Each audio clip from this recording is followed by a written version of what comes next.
Don't just watch in the dark. Click subscribe, like, and join now. Before we begin, tell me, where are you listening from and what time is it there? The Book That Called Me. The streets of Chicago were slick with rain, reflecting the dim orange glow of streetlights like shattered mirrors. It was 5 in the morning, and the city seemed to hold its breath under a heavy sky streaked with gray clouds. The storm had rolled in from Lake Michigan without warning, drenching everything in sight. Victoria Evans stood on the corner of Wabash Avenue, clutching her coat tighter around herself as she waited for the traffic light to change. She hated mornings like this, cold, wet, and eerily quiet, but her job at the library demanded punctuality.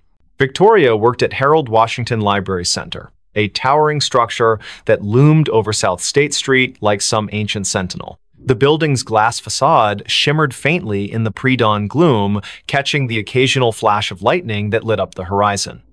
As she approached the entrance, her shoes squelching against the wet pavement, she noticed something odd: a single book lying face down on the steps leading up to the main doors. Its cover was dark, almost black, and water pooled around it in tiny rivulets. No one else was around. The security guard, who usually manned the early shift, hadn't arrived yet. She hesitated for a moment before picking it up. The book felt heavier than it should have been, its pages damp but not entirely soaked through. There was no title on the spine or cover, just an embossed pattern of swirling lines that seemed to shift slightly when viewed from different angles. A shiver ran down her spine, though she couldn't say why. Maybe it was the way the book felt. Alive somehow, pulsing faintly in her hands. Still, curiosity got the better of her. She tucked it under her arm and pushed open the heavy glass door. Inside, the library was silent except for the faint hum of fluorescent lights overhead. Rows upon rows of shelves stretched out into shadowy corners, their contents neatly organized, yet somehow foreboding in the dim light. Victoria made her way to the circulation desk near the center of the atrium, setting the book down carefully, as if afraid it might bite. Her fingers lingered on the cover for a second longer than necessary before she pulled them away abruptly. Something about it unsettled her deeply, though she couldn't put her finger on what exactly it was. Her co-worker, Daniel Harris, arrived shortly after, yawning loudly as he shuffled toward the desk. He was tall and lanky, with messy brown hair that stuck out in all directions despite his best efforts to tame it. "Morning, Vic," he muttered, glancing briefly at the book before shrugging. "What's this?" "I found it outside," Victoria replied, keeping her voice low so as not to disturb the stillness. "It doesn't have a title or anything." Daniel raised an eyebrow but didn't comment further. Instead, he reached out to touch the book, his hand hovering above it for a moment before making contact. His expression changed instantly from mild curiosity to outright alarm. "Whoa, this thing is freezing." Victoria nodded, though she hadn't thought much of the temperature earlier. Now that Daniel mentioned it, the air around the book did seem colder, almost unnaturally so. She watched as he flipped it open cautiously, revealing blank pages that looked yellowed with age despite being completely dry, or at least they appeared blank at first glance. When Daniel tilted the book slightly toward the light, faint words began to emerge, written in ink that shimmered like oil slicks. They weren't English or any language Victoria recognized, but the shapes twisted and writhed across the page as if trying to escape the confines of the paper. "This is messed up," Daniel whispered, snapping the book shut quickly. He glanced around nervously, as if expecting someone or something to appear from the shadows. "We should probably report this to management." But Victoria shook her head firmly. "Not yet. Let me look at it again." She wasn't sure why, but the book called to her in a way she couldn't explain. It wasn't just curiosity anymore, it was compulsion, a gnawing need to understand what lay within those shifting symbols. Reluctantly, Daniel handed it back to her, muttering something about coffee before disappearing into the staff lounge. Alone now, Victoria opened the book once more.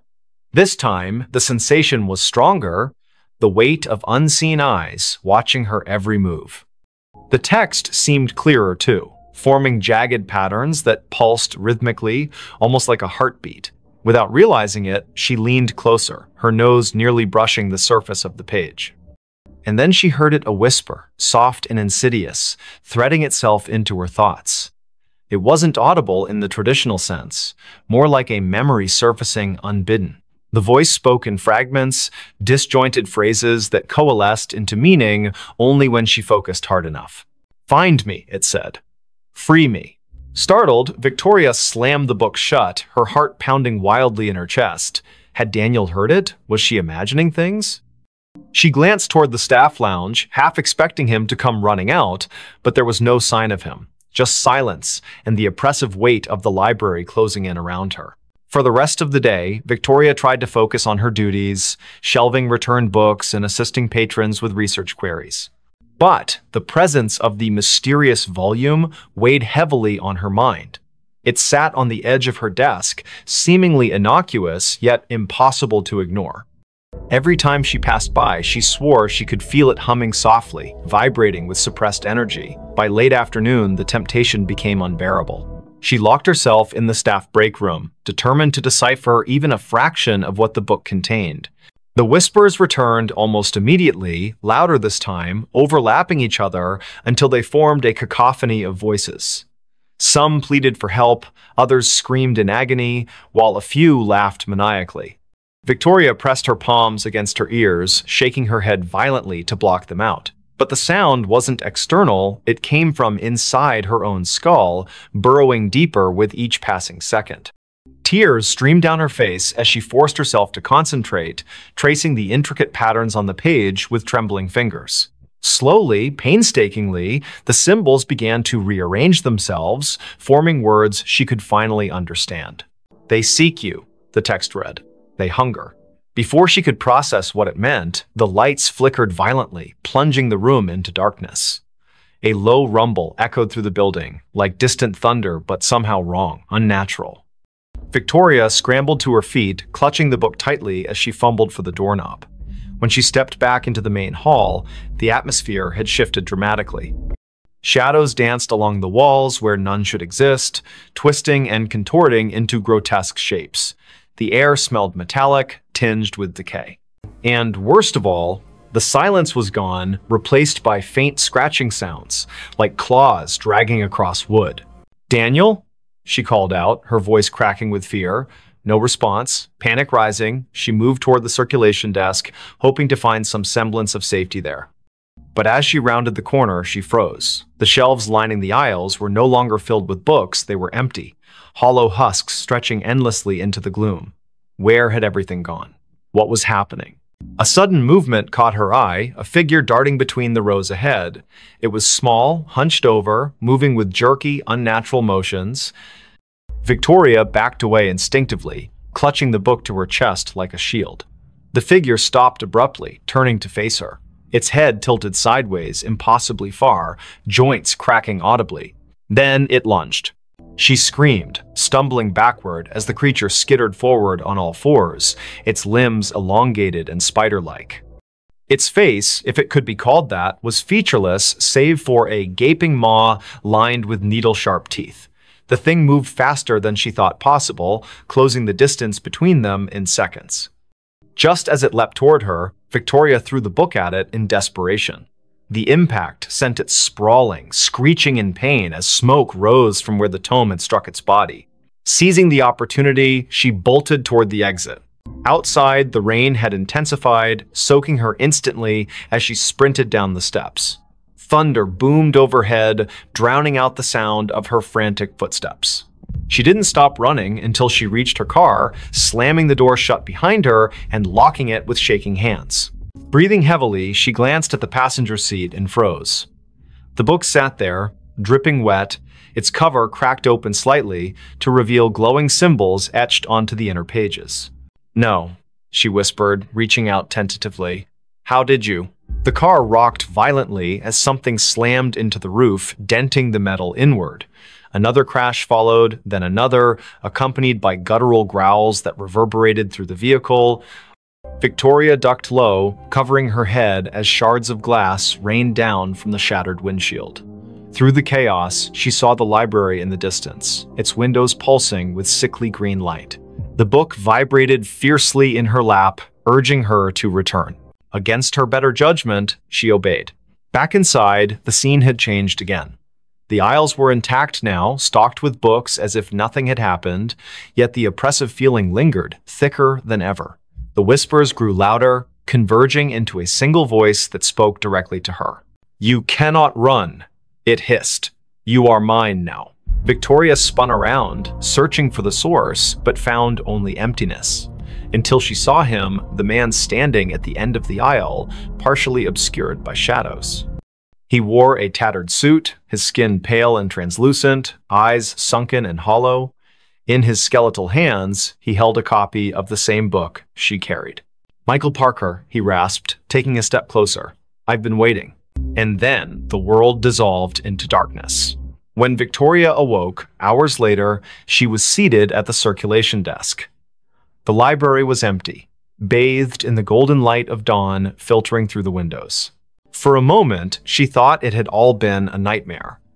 But when she looked down, the book lay open before her, its pages filled with fresh writing. "They will come for you next." Slender Man Stalked My Family. It was a summer evening in the small town of Willow Creek, nestled deep within the dense forests of Maine. The sun had dipped below the horizon, casting long shadows across the landscape and painting the sky with hues of orange and purple. At 8:30 p.m., the air was cool but humid, carrying with it the earthy scent of pine trees and damp soil.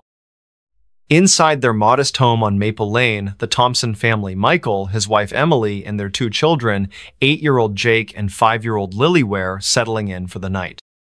The house itself was unremarkable, a typical suburban dwelling with white walls, wooden floors, and large windows that offered a view of the sprawling forest behind their property.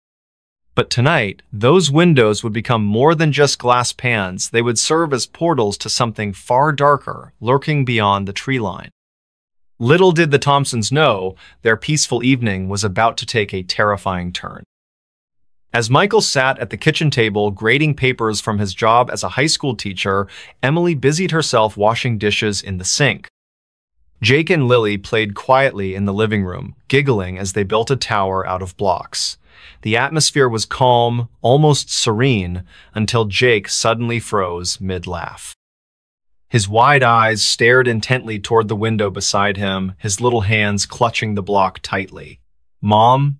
Dad?" He called out hesitantly, his voice trembling slightly.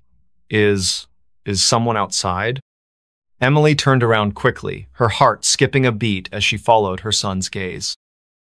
At first glance, nothing seemed amiss. The trees swayed gently in the breeze, and the only sounds were the chirping crickets and rustling leaves. But then, faintly etched against the fading light of dusk, stood a figure. Tall, impossibly so, with limbs that stretched unnaturally long and thin. Its face was obscured by darkness, but its presence radiated an undeniable menace. Emily gasped, dropping the dish she held, which shattered noisily on the floor. "Who's there?" Michael demanded, rushing into the living room. He grabbed the flashlight resting near the door, flicking it on instinctively. The beam of light illuminated the yard, revealing nothing but empty space where the figure had been moments before. Yet, despite its disappearance, the sense of unease remained palpable, hanging heavy in the air like a storm cloud ready to unleash chaos. Jake clung to Emily's leg, tears streaming down his cheeks as he whispered, "He was watching us." He looked right at me. Lily, too young to fully grasp what was happening, simply hugged her brother tightly, her own fear mirroring his. Michael scanned the perimeter through the windows again, his jaw clenched tightly. "Stay inside," he instructed firmly. "I'll check around the house." Grabbing a baseball bat from the garage, Michael ventured cautiously into the backyard. The moon had risen higher now, bathing the area in silvery light. Every shadow appeared sinister, every movement suspicious. As he rounded the corner of the house, his breath caught in his throat. There, standing motionless beneath the towering oak tree, was the figure once again. It made no sound, no gesture, just stood there, its elongated arms hanging limply at its sides, staring directly at him. Michael stumbled backward, nearly dropping the bat as panic surged through his veins. "What do you want?" he shouted, his voice shaking despite his efforts to sound brave. The figure didn't respond, nor did it move closer. Instead, it tilted its head slightly, an action so unnatural it sent shivers down Michael's spine. Without waiting for another moment, he sprinted back inside, slamming the door shut behind him and locking it securely. Inside, the family huddled together in the living room, hearts pounding wildly. "We need to call the police," Emily suggested, reaching for her phone. But when she dialed, the line was dead, no signal, no connection. Panic began to spread like wildfire among them. "Try the landline," Michael urged, already moving furniture to barricade the front door. Emily did as instructed, but the result was the same haunting dial tone greeted her instead of a live operator. Hours passed, each one feeling like an eternity. The family took turns peering out the windows, searching for any sign of the mysterious figure. Occasionally, they caught glimpses of movement, always fleeting, always just enough to keep them on edge. By midnight, exhaustion started to set in, but sleep was impossible. The tension in the air was suffocating, pressing down on them with relentless intensity. Around 2:00 a.m., Lily woke up crying, claiming she saw the figure staring at her through her bedroom window. Emily rushed to comfort her, bundling her into her arms and bringing her downstairs to join the rest of the family. Together, they formed a tight circle, drawing strength from one another's presence. Michael lit candles, hoping the warm glow might provide some semblance of comfort, though deep down, none of them believed it could truly ward off whatever evil prowled outside. Just after dawn broke, casting golden rays of sunlight across the landscape, the figure finally disappeared. Whether it retreated due to the approaching day or merely chose to vanish, none of the Thompsons knew. What they did know was that their lives had changed irrevocably.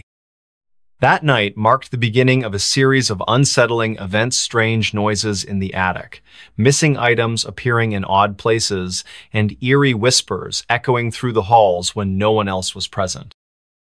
Days turned into weeks, and the phenomenon persisted. Desperate for answers, the Thompsons sought help from local authorities, paranormal investigators, and even religious leaders. Some dismissed their claims as mere imagination or stress-induced hallucinations, while others listened intently, recognizing patterns similar to cases documented throughout history involving entities known colloquially as Slender Man. Despite their skepticism, all agreed on one thing: the family needed to leave Willow Creek immediately. Reluctantly, the Thompsons packed up their belongings and moved to a new town hundreds of miles away. They hoped distance would sever the connection between them and the entity that haunted their former home. For a time, peace returned to their lives. Jake and Lily adjusted to their new surroundings, making friends and finding joy in everyday activities. Michael resumed teaching, while Emily found solace in volunteer work at a community center. But the respite was short-lived. One fateful evening, as the family gathered for dinner in their new home, Jake mentioned seeing a tall man outside his window. This time, the figure wasn't wearing a suit, it wore nothing at all, blending seamlessly with the shadows cast by the setting sun. Emily dropped her fork, her hand flying to cover her mouth as realization dawned upon her. No matter how far they ran, no matter how hard they tried to escape, the entity continued to stalk them, drawn inexorably to their family by forces neither science nor religion could explain. Years later, the Thompsons still carry the burden of that encounter. They speak sparingly about it, choosing instead to focus on building a life free from fear. Yet, every now and then, during quiet nights when the world seems most still, Michael glances nervously out the window, searching for signs of movement among the trees.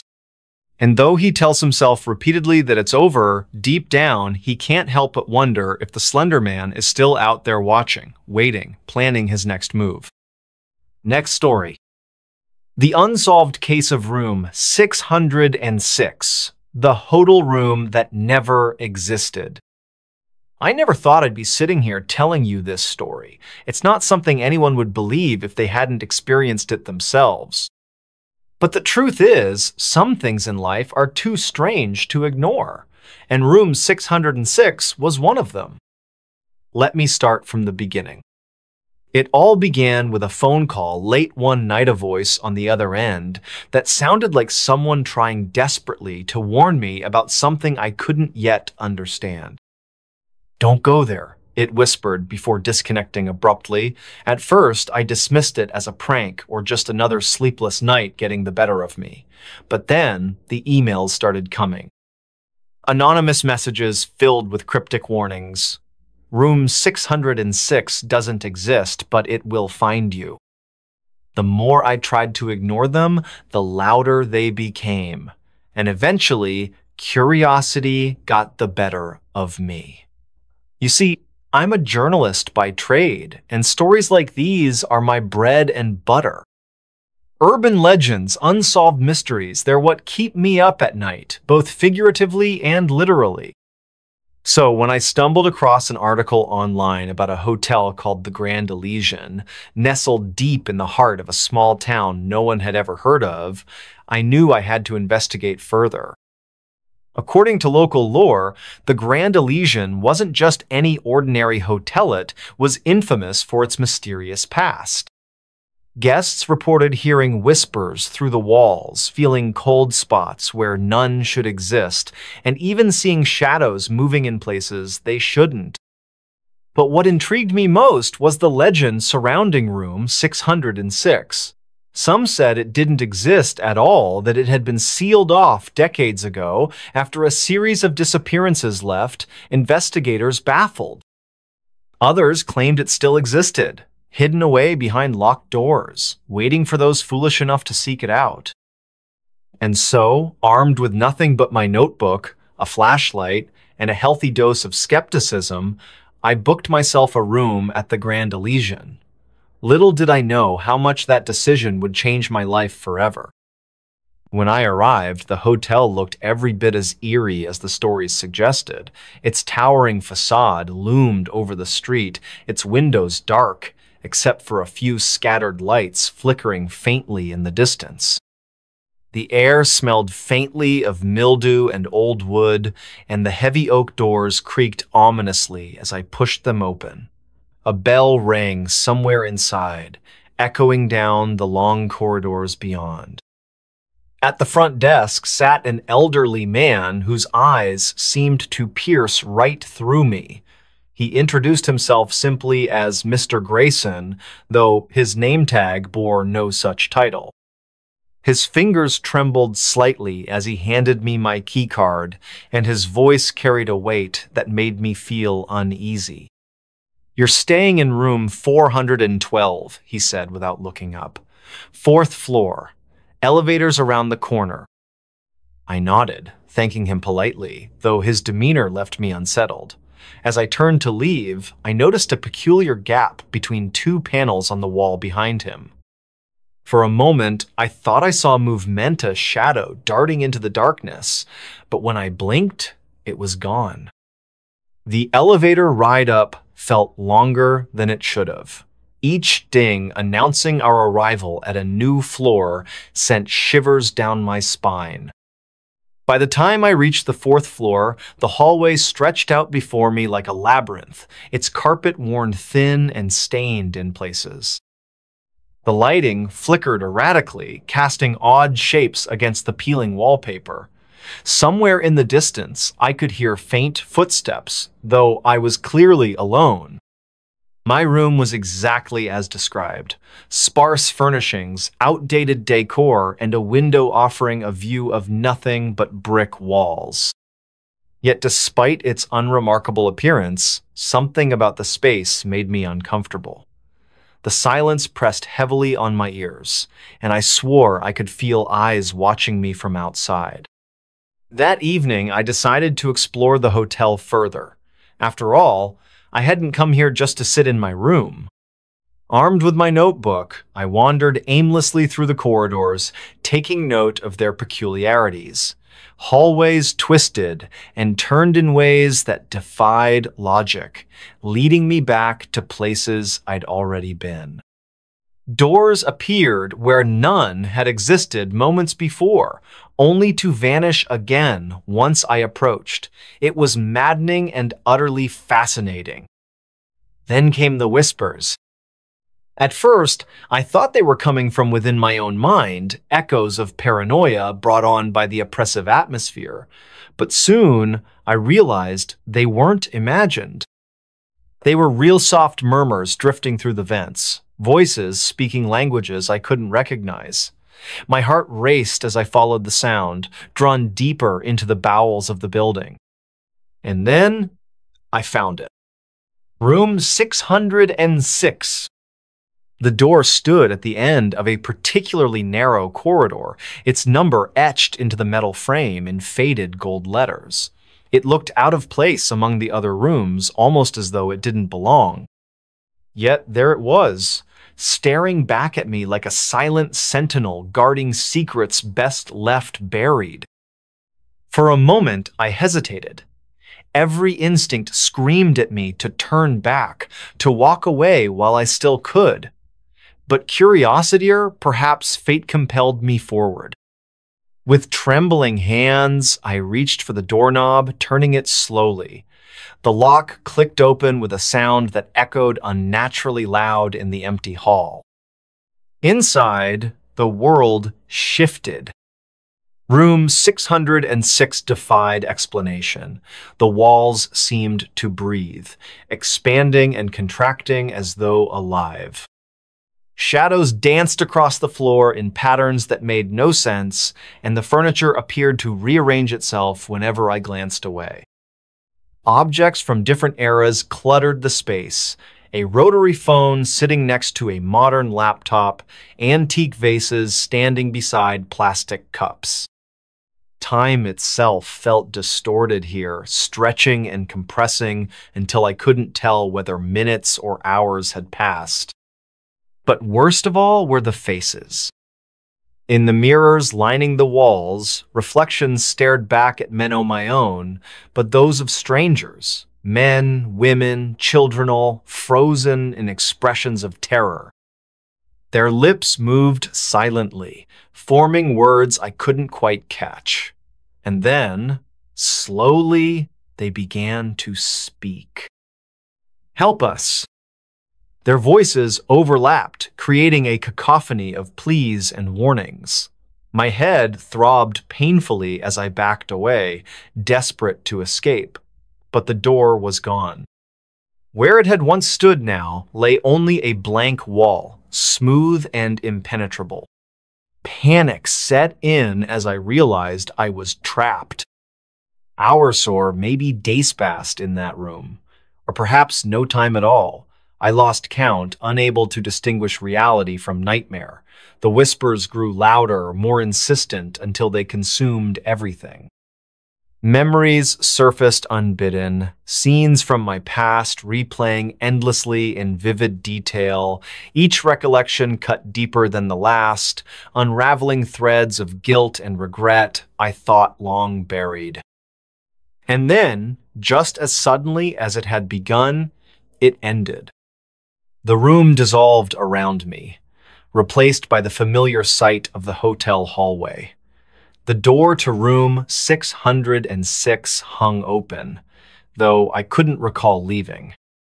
Shaking uncontrollably, I stumbled back to my own room, collapsing onto the bed as tears streamed down my face. Days later, I returned home, determined to put the ordeal behind me. But the memories lingered, haunting me in ways I couldn't explain. When I tried to recount my experience to others, they dismissed it as nonsense. No one believed Minot, even myself sometimes. Records showed no mention of room 606. Employees denied its existence entirely. Yet deep down, I knew it was real. Because every night, as I lie awake in the dark, I can still hear the whispers calling my name. And sometimes, when I least expect it, I swear I see the number 606 carved into the walls of my own apartment. Next story. Time didn't exist here, but I was still awake. Hello? Can anyone hear me? My name is Alex. This isn't going to make much sense at first, but I need to tell someone what happened, what's still happening. Because, if you're listening to this right now, then it might already be too late. It started with a walk, just a simple hike through the woods behind my house. You know how it goes, you take a shortcut home after work, or maybe you're trying to clear your head after a long day.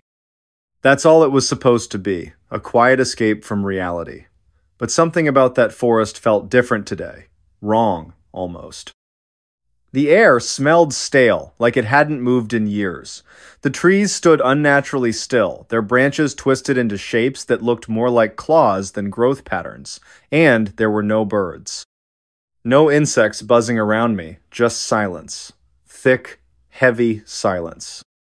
I should have turned back when I noticed the first sign, but who could have guessed? Let me rewind for a moment and explain exactly where everything went sideways. So here's the thing about forests, they all look the same at first glance. Tall trunks, dense canopies, patches of sunlight filtering down through gaps above. It's easy to think you're heading somewhere familiar until you realize you're not. I stumbled upon a trail I'd never seen before, or at least I don't remember seeing it. It wasn't marked on any maps I'd ever studied, and yet there it was, a narrow dirt path winding deeper into the woods, lined with moss-covered stones. My curiosity got the better of me, as it always does. Before I knew it, I was following the trail farther and farther away from civilization. At first, nothing seemed unusual. The sun cast golden beams across the forest floor, dappling the ground with light. Birds chirped softly in the distance. Everything appeared normal, almost peaceful. But then, things began to shift. The light stopped moving. Wait. Let me clarify, that doesn't mean the forest grew darker. Quite the opposite, actually. The sunlight stayed fixed in place, hovering over the exact same spot on the ground, hour after hour. At least, that's what it felt like. Hours passed or so, I thought, but the shadows refused to budge. They remained frozen, trapped in time itself. That's when I checked my phone, and found out it wasn't working. No signal, no GPS, not even the clock worked properly. The screen flickered, showing random times jumping forward and backward without rhyme or reason. 1 minute it said 3:47 p.m., the next 12:02 a.m. Then it froze entirely, stuck on 6:18 p.m. 16:18. Forever. Panic bubbled up inside me, but I forced myself to stay calm. Maybe it was just interference from the trees. Maybe I needed to climb higher to get reception. So I kept walking, hoping the trail would lead somewhere recognizable. Instead, it led me straight into the heart of madness. After what felt like hours or maybe minutes, I emerged onto a clearing unlike anything I'd ever seen. It was eerily beautiful, yet utterly unnatural. In the center stood an old clock tower, its hands frozen mid-strike. Around it lay remnants of a forgotten village, crumbling houses, rusted cars, abandoned playgrounds. All of them untouched by decay, as though preserved in amber. Yet no one lived here anymore, not a single soul stirred among the ruins. Only echoes lingered in the air-faint murmurs of laughter, crying children, distant conversations that faded before I could understand them, voices out of sync with reality. I called out, "Hello?" Nothing responded except my own voice bouncing off the dead walls. As I explored further, I realized the truth. Time had stopped completely in this place. Every object, every structure, every shadow remained exactly as it had been when the world outside moved on. Watches hung from wrists, their hands locked forever at odd angles. Pendulums swung endlessly within broken clocks, never completing their arcs. Even the clouds above appeared suspended mid-drift, their edges sharp and unmoving. And yet, I could move, I could breathe, I could think. How was that possible? That question haunted me as I wandered aimlessly through the ghost town. Why was I unaffected while everything else stood still? What made me special, or was I cursed? It didn't take long for the horrors to reveal themselves. At first, they were subtle, almost imperceptible, a glimpse of movement in the corner of my eye, a fleeting shadow darting between buildings. When I turned to investigate, nothing was there. Just empty streets and lifeless windows staring back at me. But then came the voices. Whispered fragments of sentences drifted toward me, overlapping and twisting into gibberish. Help. Please. You shouldn't be here. Each word sent chills down my spine, though none of them sounded human. More like echoes from another dimension, distorted beyond comprehension. Then came the figures. They weren't Pioplinot exactly. They were silhouettes etched into the fabric of reality, standing motionless in doorways, leaning against lampposts, crouching beneath staircases. Their forms shifted whenever I tried to focus on them, blurring into indistinct blobs of darkness, yet somehow I knew they were watching me. Watching and waiting. One nighter, what I assumed was night, I saw something truly terrifying. A man sat on a park bench near the fountain, his posture stiff and unnatural. His face was hidden beneath the brim of a wide hat, but his eyes gleamed with an otherworldly light. He stared straight at me, unmoving, unblinking. As I approached, he tilted his head slightly, revealing a mouth full of jagged teeth. Before I could scream, he vanished. Or maybe he didn't vanish. Maybe he simply became part of the background, blending seamlessly into the frozen tableau surrounding me. Either way, I couldn't shake the feeling that he and whatever else lurked here wasn't real. Not in the way I understood reality anyway. Days turned into weeks, or perhaps months. Without a functioning clock, it was impossible to tell. Time lost all meaning in this place. Hunger and thirst ceased to bother me. Sleep became unnecessary. My body adapted, or rather, it deteriorated. Slowly but surely, I began to lose pieces of myself. Memories faded. Faces blurred. Emotions dulled. The only constant was the creeping sensation of being watched. Always watched. Desperation drove me to try escaping over and over again. I retraced my steps along the trail that brought me here, only to find it looping back onto itself. Doors opened into brick walls. Windows showed reflections of places I'd never been. Maps crumbled to dust in my hands. Compasses spun wildly, refusing to point north.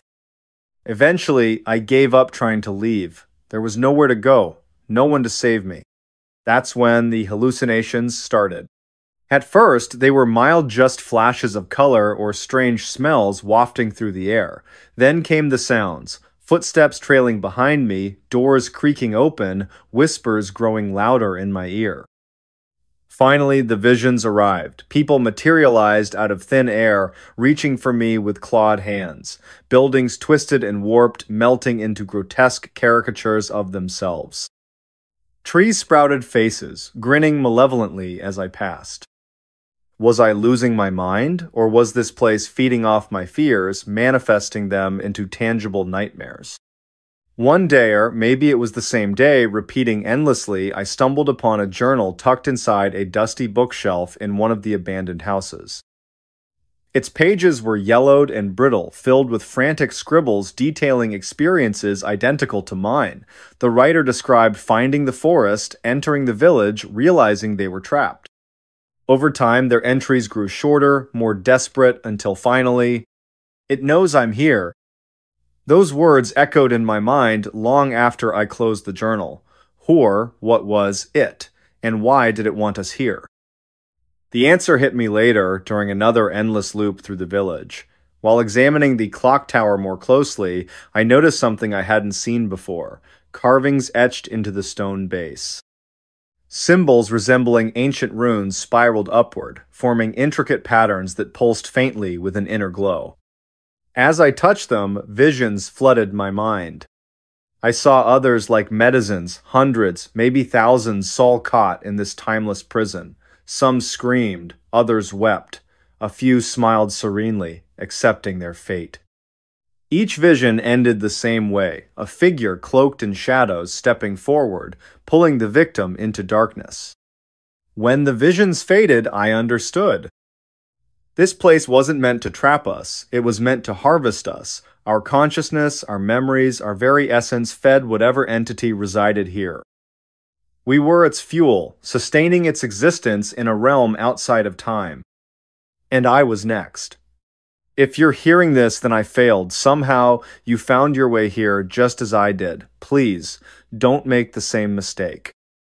Find a way out. Leave immediately. Don't let it see you. Whatever you do, don't touch the symbols on the clock tower. I wish I could warn you more, but my time is running out, or rather, it's stopping altogether. The shadows are closing in. I can feel them dragging me under, pulling me apart piece by piece. Just promise me one thing. Tell someone about this place. Make sure they know it exists. Maybe someday, someone will figure out how to stop it. Goodbye. Next story. The eyes behind the barn wall. The wall watched me back. It started with a letter, a plain white envelope that arrived at my door one morning, its edges worn and creased as though it had been passed through countless hands before reaching mine. My name was scrawled across the front in shaky handwriting letters, slanted and uneven, like they'd been written by someone who hadn't held a pen in years. Inside was even stranger. No greeting, no explanation, just a single sentence typed on yellowed paper. Take care of what's yours. Beneath it, an address I didn't recognize. I stared at the note for a long time, trying to figure out who would send me something so cryptic. Then I noticed the postmark came from a place called Willow Hollow, a tiny farming town nestled deep in the countryside, somewhere I'd never heard of until now. That night, I couldn't sleep. Every time I closed my eyes, I saw those words again. Take care of what's yours. It felt personal, urgent even. By sunrise, curiosity or maybe something darker had won. I packed a bag, grabbed the keys to my car, and set off toward Willow Hollow. The drive took hours. The roads grew narrower the farther I went, twisting through dense forests and rolling fields dotted with cattle grazing lazily under the pale autumn sun. When I finally reached the address on the letter, I found myself staring at a crumbling farmhouse surrounded by overgrown weeds. The paint was peeling, windows cracked, and vines snaked their way up the sides of the house like veins spreading beneath skin. But it wasn't the house that caught my attention first. Off to the side, partially hidden behind tall grasses, stood the barn. An old red structure, faded but still standing tall against the weight of decades. There was something about it, something unsettling. Even from a distance, it seemed unnaturally quiet, as if everything around it had fallen silent just to let me notice it. As I approached, the air grew colder. Not the kind of chill you get from walking into shade, but deeper, heavier, like stepping into a memory you'd rather forget. The barn doors creaked open as I pushed them, revealing rows of dusty tools hanging crookedly on the walls, bales of hay stacked haphazardly in corners, and cobwebs strung between every beam. Everything smelled musty like damp wood and decay. For a moment, I hesitated. Something about this place made my stomach twist not fear exactly, but unease, a nagging feeling that I shouldn't be here. But then I remembered the letter. Whatever this was, it belonged to me now, and so I stepped inside. At first, nothing seemed unusual, just another abandoned barn, left to rot while the rest of the world moved on. But as I wandered further, inspecting each corner, I began to notice things. Small details that should have been ordinary, but weren't. Like how the animals avoided certain areas. Outside, birds chirped and squirrels darted among the trees, but near the barn, they vanished. Even flies stayed away, leaving patches of dead silence scattered throughout the interior, or how some of the tools looked almost wrong. Rust formed faster on certain pieces, eating away at metal until it crumbled beneath your touch. Others were perfectly preserved, gleaming despite years of neglect. And then there was the wall. It was located near the back, opposite the main entrance. At first glance, it looked like any other part of the barn roof-hewn planks nailed together, patched with newer wood where sections had rotted away. But when I stood close enough, I could feel it. A faint vibration, barely noticeable unless you were paying attention, like the wall itself was breathing or watching. I told myself I was being ridiculous. Old buildings settle, boards shift, wind whistles through cracks, it's all normal. Still, I couldn't shake the sensation that something was waiting behind that wall, watching me, waiting for me to turn around. Locals warned me about places like this. In the few days I spent exploring the property, I met several townsfolk who stopped by to introduce themselves or offer advice. Most spoke in hushed tones, glancing nervously at the barn whenever they mentioned it. "That barn was never right," said Mrs. Hargrove, a wiry woman with sharp eyes and a permanent frown. "People used to say strange things happened out there. Animals going missing, tools disappearing overnight. Best leave it alone if you ask me." Another man, Mr. Finch, nodded solemnly when I asked about the property. "I'd board it up if I were you," he muttered, avoiding eye contact. "Some places aren't meant to be fixed." Their warnings only fueled my curiosity. What could possibly make people so uneasy? Was it superstition or something more? It happened late one evening. I'd been working on clearing debris from the barn, hoping to salvage whatever materials I could find. As I leaned against the wall near the back, taking a break, I noticed something odd. One of the planks had shifted slightly, creating a thin crack in the wood. Through it, I could see darkness of void beyond the usual shadows cast by fading light. And then I saw them. Eyes. Two of them, glowing faintly in the gloom. Too large, too dark, and completely unnatural. They stared back at me, unblinking, as if daring me to look away. For a heartbeat, I froze, unable to move or speak. Then instinct kicked in, and I stumbled backward, nearly tripping over a pile of hay. When I turned back, the eyes were gone. The plank had slid back into place, sealing the gap once more. But I knew what I'd seen, knew it down to my bones. That night, I lay awake in the farmhouse, replaying the scene over and over in my mind. Maybe it was just Tricaria reflection of moonlight, or perhaps my imagination running wild after hearing all those stories. But deep down, I knew better. Those eyes hadn't been human. They hadn't been alive. From that point on, paranoia became my constant companion. Everywhere I went, I felt watched. Shadows stretched longer than they should have, whispers echoed through empty rooms, and sometimes I swore I could hear faint scratching sounds coming from the walls themselves. Each day brought new discoveries. Drawings carved into the barn, beam-screwed depictions of eyes, faces, figures twisted into impossible shapes. Splinters embedded in my skin without explanation, appearing randomly on my arms or legs as though the wood itself had reached out to mark me. Once, I woke up to find claw-like marks etched into the floorboards of the farmhouse, leading directly to the barn door.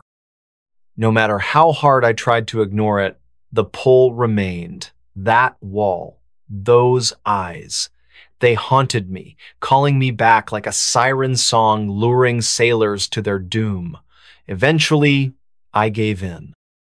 Armed with a crowbar, I returned to the barn determined to uncover the truth. If something was hiding behind that wall, I needed to face it head on. With trembling hands, I pried loose the plank where I'd seen the eyes. Wood splintered and groaned as it came free, revealing a narrow opening. Nothing, just darkness. No eyes this time, no movement, no sound. Only stale air that tasted metallic, like blood. I reached inside cautiously, half expecting to feel something grab me. Instead, my fingers brushed against rough stone. Beyond the wood paneling lay another layeran inner wall constructed of jagged rocks mortared together haphazardly. Puzzled, I examined it closer. This wasn't part of the original structure. It had been added later, deliberately concealing whatever lay beyond. Determined to dig deeper, I worked tirelessly, removing plank after plank until the entire section of the wall was exposed. Layer upon layer revealed itself, each one older and more decrepit than the last. Modern wood gave way to ancient timber, which in turn led to stone, then dirt, then something else. Beneath the final layer, I uncovered a cavity filled with blackness, so absolute it seemed to swallow the light around it, and within that void, the eyes reappeared. Larger now, closer, pressing against the barrier as though testing its strength. They blinked this Timonot naturally, but deliberately, as if mocking me. A low, guttural whisper filled the air, vibrating through my chest. Words I couldn't understand, yet somehow knew their meaning. Fear, hunger, desire. Before I could retreat, the wall shuddered. Cracks spiderwebbed across the surface, widening with alarming speed. From one fissure, a hand emerged, pale and skeletal, fingers curling as if reaching for me. I stumbled back, dropping the crowbar as terror gripped my throat. The hand disappeared as quickly as it had come, retreating into the darkness. But the eyes remained, glaring at me with an intensity that burned like fire. They didn't blink anymore, didn't need to. After that night, everything changed. Sleep eluded me, replaced by fragmented dreams of endless walls stretching into infinity. In them, I stood frozen as the eyes multiplied, growing larger and closer until they consumed everything. When I woke, I often found myself standing outside the barn, staring blankly at the wall as though drawn there against my will. Obsession consumed me. Each day, I returned to the barn, chipping away at the wall piece by piece, driven by a compulsion I couldn't explain. Sometimes, I thought I caught glimpses of myself reflected in the cracks and it wasn't me. Not entirely. My face distorted, elongated, features warped into something monstrous. One evening, I realized I hadn't eaten or slept in days. My body ached, muscles twitching uncontrollably, yet I couldn't stop. The wall demanded my attention, its presence overwhelming every thought, every action, and those eyes, they followed me everywhere now, even when I wasn't near the barn. Blinking, shifting, always watching. Finally, I broke through. The last plank fell away, revealing a space devoid of anything familiar. No stone, no dirt, no wood, just blackness, pulsating and alive. The eyes swarmed toward me, filling the void like stars in a midnight sky. Whispers surged louder, drowning out rational thought, pulling me forward step by step. I don't remember much after that, only fragments. the sensation of falling, weightless and infinite, voices speaking in tongues I couldn't comprehend, light erupting from the darkness, blinding and eternal. When I came to, I was lying in the barn, surrounded by shattered wood and rubble. My hands were raw, bleeding, nails torn to shreds. Across from me, the wall stood intact once more, seamless and unbroken as if nothing had ever happened. But something had. Because when I stood and turned to leave, I caught a glimpse of my reflection in the cracked window pane. And the eyes staring back weren't mine. They never had been. The room behind the wall. Rain poured relentlessly over Anchorage as Daniel Harris drove through the deserted streets of the city just before dawn. The windshield wipers struggled to keep up with the deluge, while his headlights barely pierced the darkness, reflecting off the slick asphalt where puddles grew larger by the minute. He had moved to Alaska 3 months ago, seeking a fresh start after his divorce, finding solace in the isolation and cold weather that matched his mood. His new job at the local library kept him busy during the day, but the nights were long and lonely in his rented apartment on the outskirts of town. Daniel gripped the steering wheel tighter as he turned onto his street, noticing something unusual about his building. The third-floor window of his apartment was illuminated, though he distinctly remembered turning off all the lights before leaving for his early morning drive. A chill ran down his spine that had nothing to do with the Alaskan spring air seeping through the car's vents. He parked and sat for a moment, watching the rain streak down his windshield while debating whether to call the police or investigate himself. The rational part of his mind told him it was probably just a blown fuse or faulty wiring, but something about the yellow glow emanating from behind the curtains felt wrong. As he stepped out of the car, the cold rain immediately soaked through his jacket, and he could feel the water pooling in his shoes. The street was eerily silent except for the sound of rain hitting every available surface. No other cars passed by, no neighbors peeked out their windows. It was as if the entire neighborhood had been abandoned except for him and whatever waited inside his apartment. Reaching his door, he hesitated before inserting the key. The lock turned smoothly, too smoothly, as if someone had recently oiled it. Pushing the door open slowly, he called out, "Hello?" Though his voice barely rose above a whisper. The hallway light was on, which he definitely hadn't left that way. His heart pounded in his chest as he stepped inside, closing the door behind him with a soft click. The apartment seemed undisturbed at first glance. His coat still hung on the rack, his shoes remained neatly by the entrance, but something felt fundamentally different about the space. As he moved further into the living room, he noticed small details that sent warning signals through his mind. The books on his coffee table were slightly askew, not dramatically so, but enough to suggest they'd been handled recently. His laptop, which he always closed when leaving, was open and displaying the screensaver. More disturbingly, there was a faint smell in the air, something metallic and organic that made his stomach churn. It wasn't quite blood, but it carried the same primal warning that danger had been here, lingered, and might return at any moment. The bedroom door was ajar, and against his better judgment, Daniel pushed it open wider. Everything appeared normal until he noticed the closet door was slightly open, revealing a shadowy gap between the wall and the frame. He never left that door open, not since moving in. As he approached, he heard a soft creak from somewhere deep within the walls, like wood settling but with an unnatural rhythm. The sound repeated itself, growing louder and more insistent, then stopped abruptly.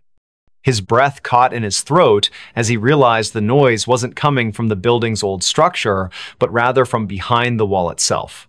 The next morning, Victoria Evans arrived at Daniel's apartment complex for their scheduled meeting. They had connected through a local support group for newcomers to Anchorage, bonding over their shared experiences of adjusting to life in Alaska.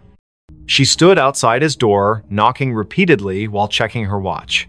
The rain had lessened to a drizzle, but dark clouds still pressed heavily against the sky. When there was no answer after several minutes, she tried the door handle and found it unlocked. Inside, the apartment was deathly quiet, with an oppressive atmosphere that made her skin crawl despite the warmth of the heating system. Victoria called out Daniel's name as she entered, immediately noticing the same subtle signs of disturbance he had observed earlier. On the kitchen counter, she spotted his phone charger still plugged in, its cord coiled neatly, evidence that he hadn't planned to be gone long. In the living room, the books on the coffee table caught her attention. She recognized some of the titles. They were ones Daniel had mentioned reading recently, but now they seemed arranged in a pattern that suggested deliberate placement rather than casual browsing. Her unease grew as she noticed scuff marks on the carpet leading toward the bedroom. In the bedroom, Victoria's trained eye, honed from years working as a social worker, detected details others might miss. The closet door was indeed open, but what drew her attention was the baseboard along the far wall. There were fresh scratches marring the paint, and when she knelt to examine them closer, she discovered tiny fragments of plaster embedded in the carpet. Standing up, she pressed her palm against the wall and felt it give slightly, accompanied by a soft crunching sound. Her heart raced as she realized this section of the wall was thinner than it should be, as if something lay hidden behind it. Michael Parker, the building's maintenance supervisor, arrived shortly after Victoria's call.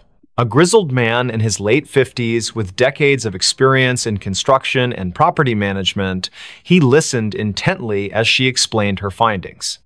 His expression grew increasingly grave as he examined the wall, running his fingers along the edges of the baseboard. Without saying a word, he fetched tools from his maintenance cart and began carefully removing sections of the wall paneling. The drywall came away easily, almost too easily, revealing a narrow cavity behind. What they discovered in the hidden space defied immediate comprehension. Packed tightly within the cavity were dozens of small objects wrapped in yellowed newspaper, each bundle tied with twine. The air that escaped as Michael opened the first package carried the same metallic smell Victoria had detected earlier. Inside was a collection of personal items, a child's necklace, a set of house keys, a driver's license belonging to someone named Sarah Mitchell. Each successive package contained similar artifacts, all meticulously preserved, but clearly taken from different individuals over many years. The realization hit them simultaneously. They had uncovered evidence of something far more sinister than either had imagined possible.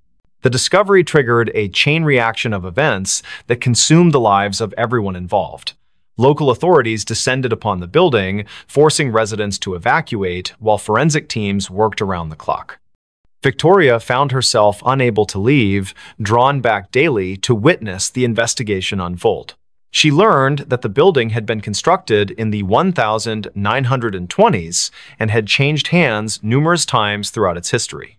Previous tenants had reported strange occurrences, sounds behind walls, unexplained shadows, sudden temperature drops, but these complaints had always been dismissed as typical of older buildings. What no one had suspected was that someone had been using the building's hidden spaces as a repository for stolen memories. As detectives cataloged the items, patterns emerged that chilled even the most seasoned investigators. Many of the victims had disappeared without a trace, their cases eventually classified as cold files. Some had vanished decades ago, while others were more recent. The oldest item dated back to 1947, a silver locket containing a photograph of two young girls, while the newest was a smartphone manufactured only 3 years prior.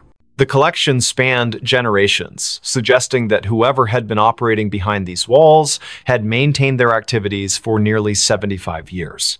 The implications were staggering and raised questions about how such systematic predation could have gone unnoticed for so long.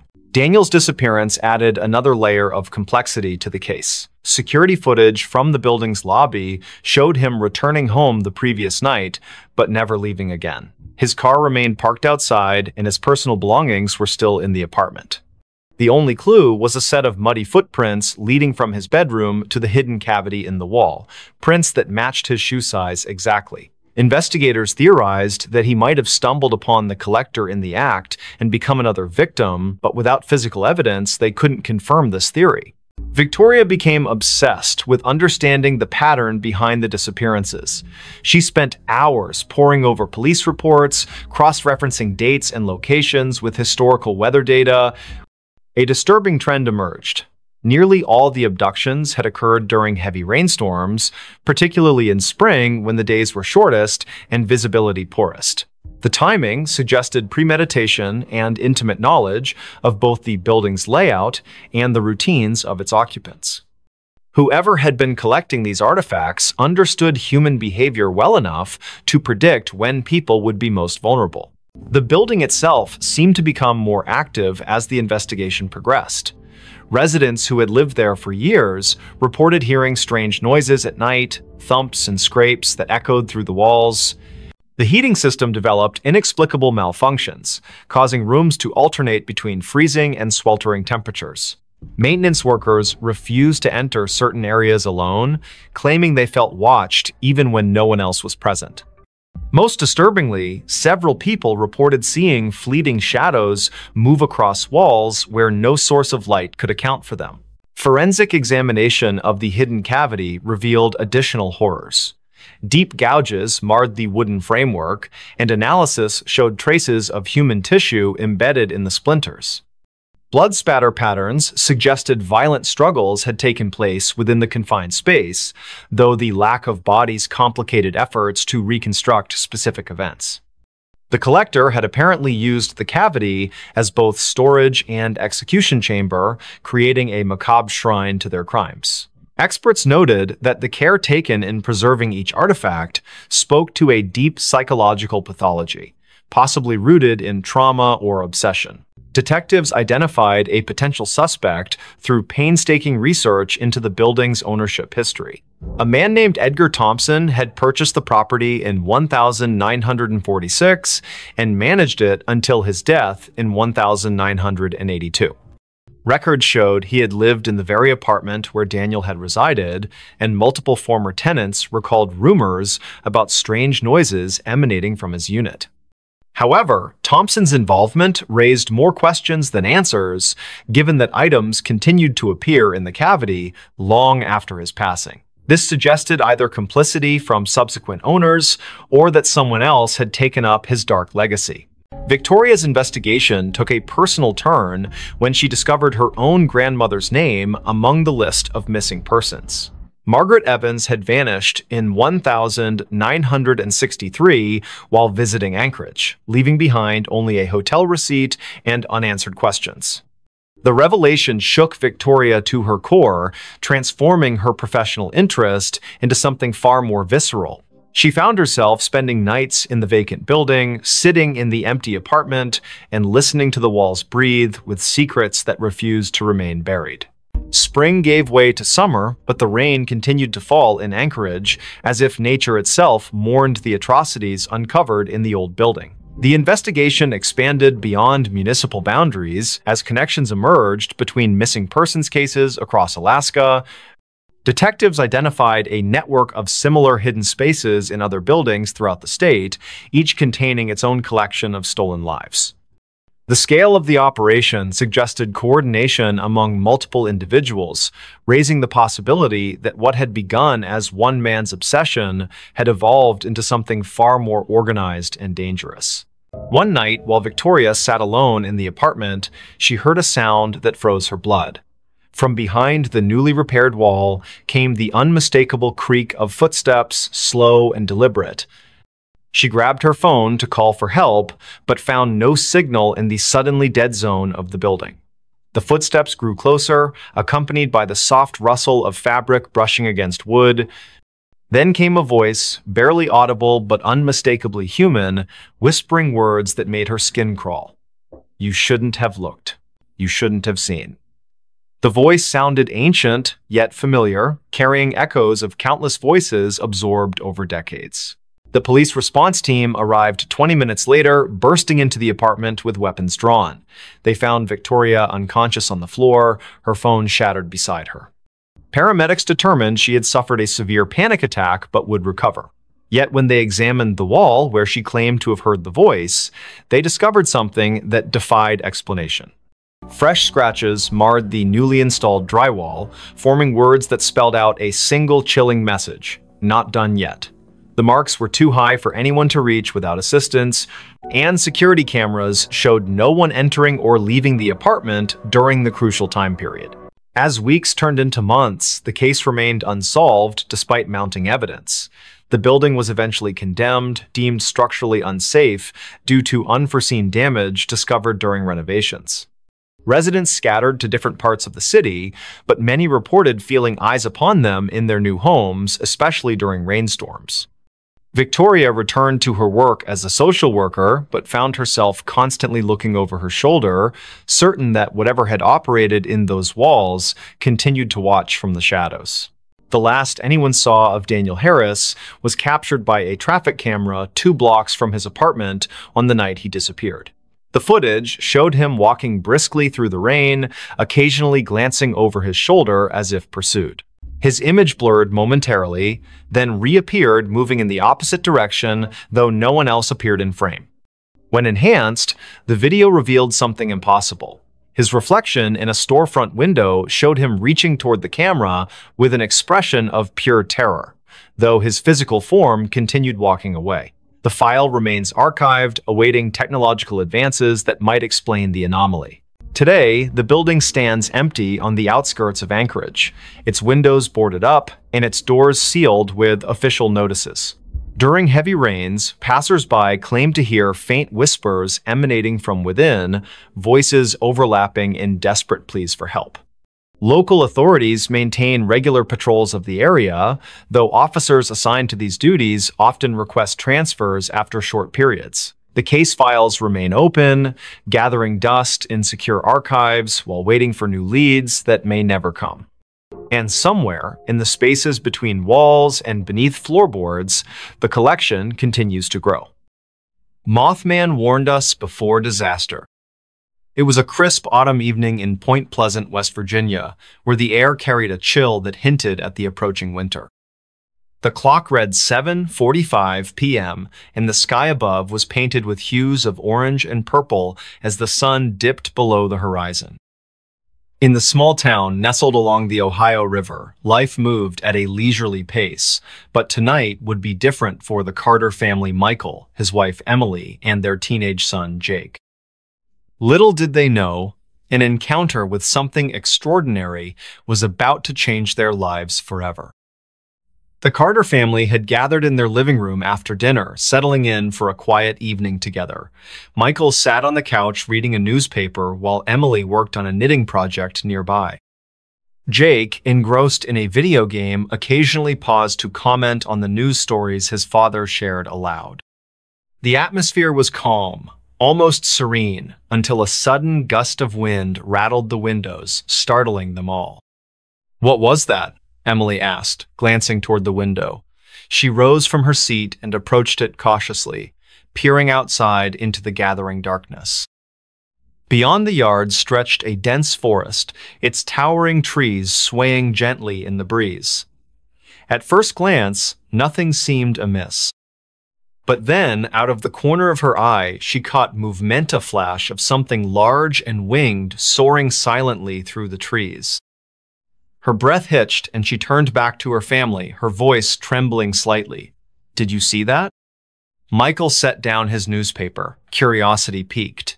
He joined Emily at the window, squinting into the distance. For a moment, there was nothing but the rustling leaves and chirping crickets. Then, without warning, the creature reappeared, a massive figure with wings spanning at least 10 feet, its glowing red eyes piercing through the shadows like twin beacons. It hovered briefly before disappearing into the depths of the forest, leaving behind an unsettling silence. Jake dropped his controller, rushing over to join his parents at the window. "What was that thing?" he whispered, his voice filled with awe and fear. Michael shook his head, unable to offer an explanation. None of them had ever seen anything like it before. As they stood there, trying to process what they'd witnessed, a strange sensation settled over them, a feeling of being watched, as though unseen eyes lingered just beyond the tree line. Later that night, as the family prepared for bed, the memory of the winged creature continued to haunt them. Unable to shake the unease, Michael decided to do some research. He retrieved an old encyclopedia from the bookshelf and flipped through the pages, searching for any mention of similar sightings. To his surprise, he discovered references to a legendary entity known as the Mothmanna mysterious creature said to have appeared in Point Pleasant during the late 1960s, coinciding with a series of bizarre events culminating in a tragic disaster. The parallels between those accounts and their own experience were uncanny. The next morning, the Carters discussed their findings over breakfast. They agreed that the Mothman's reappearance couldn't be ignored. It felt like a warning, a sign of impending danger. Determined to uncover more information, they visited the local library where they met Mr. Jenkins, an elderly librarian who had lived in Point Pleasant for decades. His eyes widened when they mentioned the Mothman, and he nodded knowingly. "Ah, yes," he said solemnly.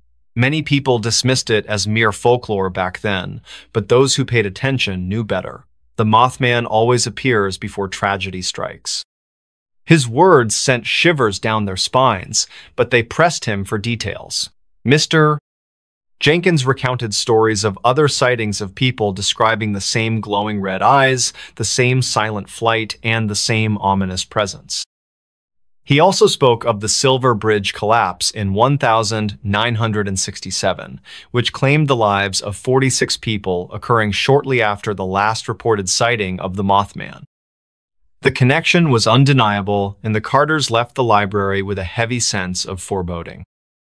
Over the following days, strange occurrences began to unfold around Point Pleasant. Power outages plagued the town, leaving entire neighborhoods plunged into darkness. Strange noises echoed through the woods at night-low growls and haunting whispers that sent chills down the spines of anyone who heard them. Farmers reported livestock behaving erratically, refusing to enter certain areas near the riverbank. And then came the dreams, vivid nightmares plaguing each member of the Carter family, filled with images of collapsing structures and desperate screams.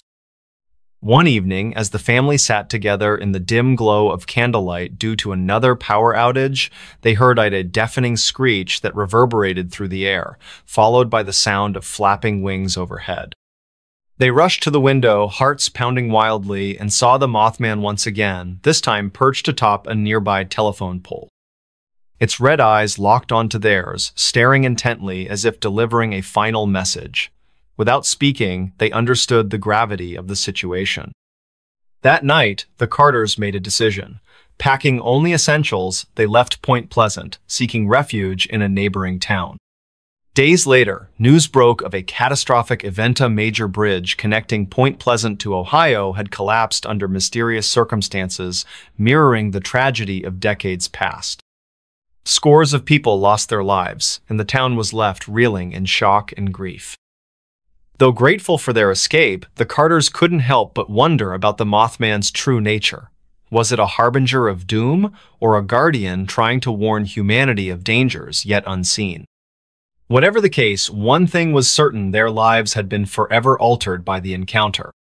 Even now, years later, whenever they hear the distant cry of birds or catch glimpses of shadows moving in the twilight, they pause and remember the glowing red eyes that saved them from disaster. In the end, the Carters learned to live with the knowledge that some mysteries are best left unanswered. Yet, deep down, they remain convinced that the Mothman is still out there watching, waiting, ready to deliver its warnings to those willing to listen. Next story. Where did the Willow Creek campers go? Tents found. No bodies. The forest was quiet when I arrived. Too quiet. The kind of silence that makes your skin crawl, like it's waiting for something to happen or someone to notice you're there. My name is Eleanor Carter, and I'm not a professional investigator. I don't wear trench coats or carry magnifying glasses, but I do have an insatiable curiosity about things most people would rather forget.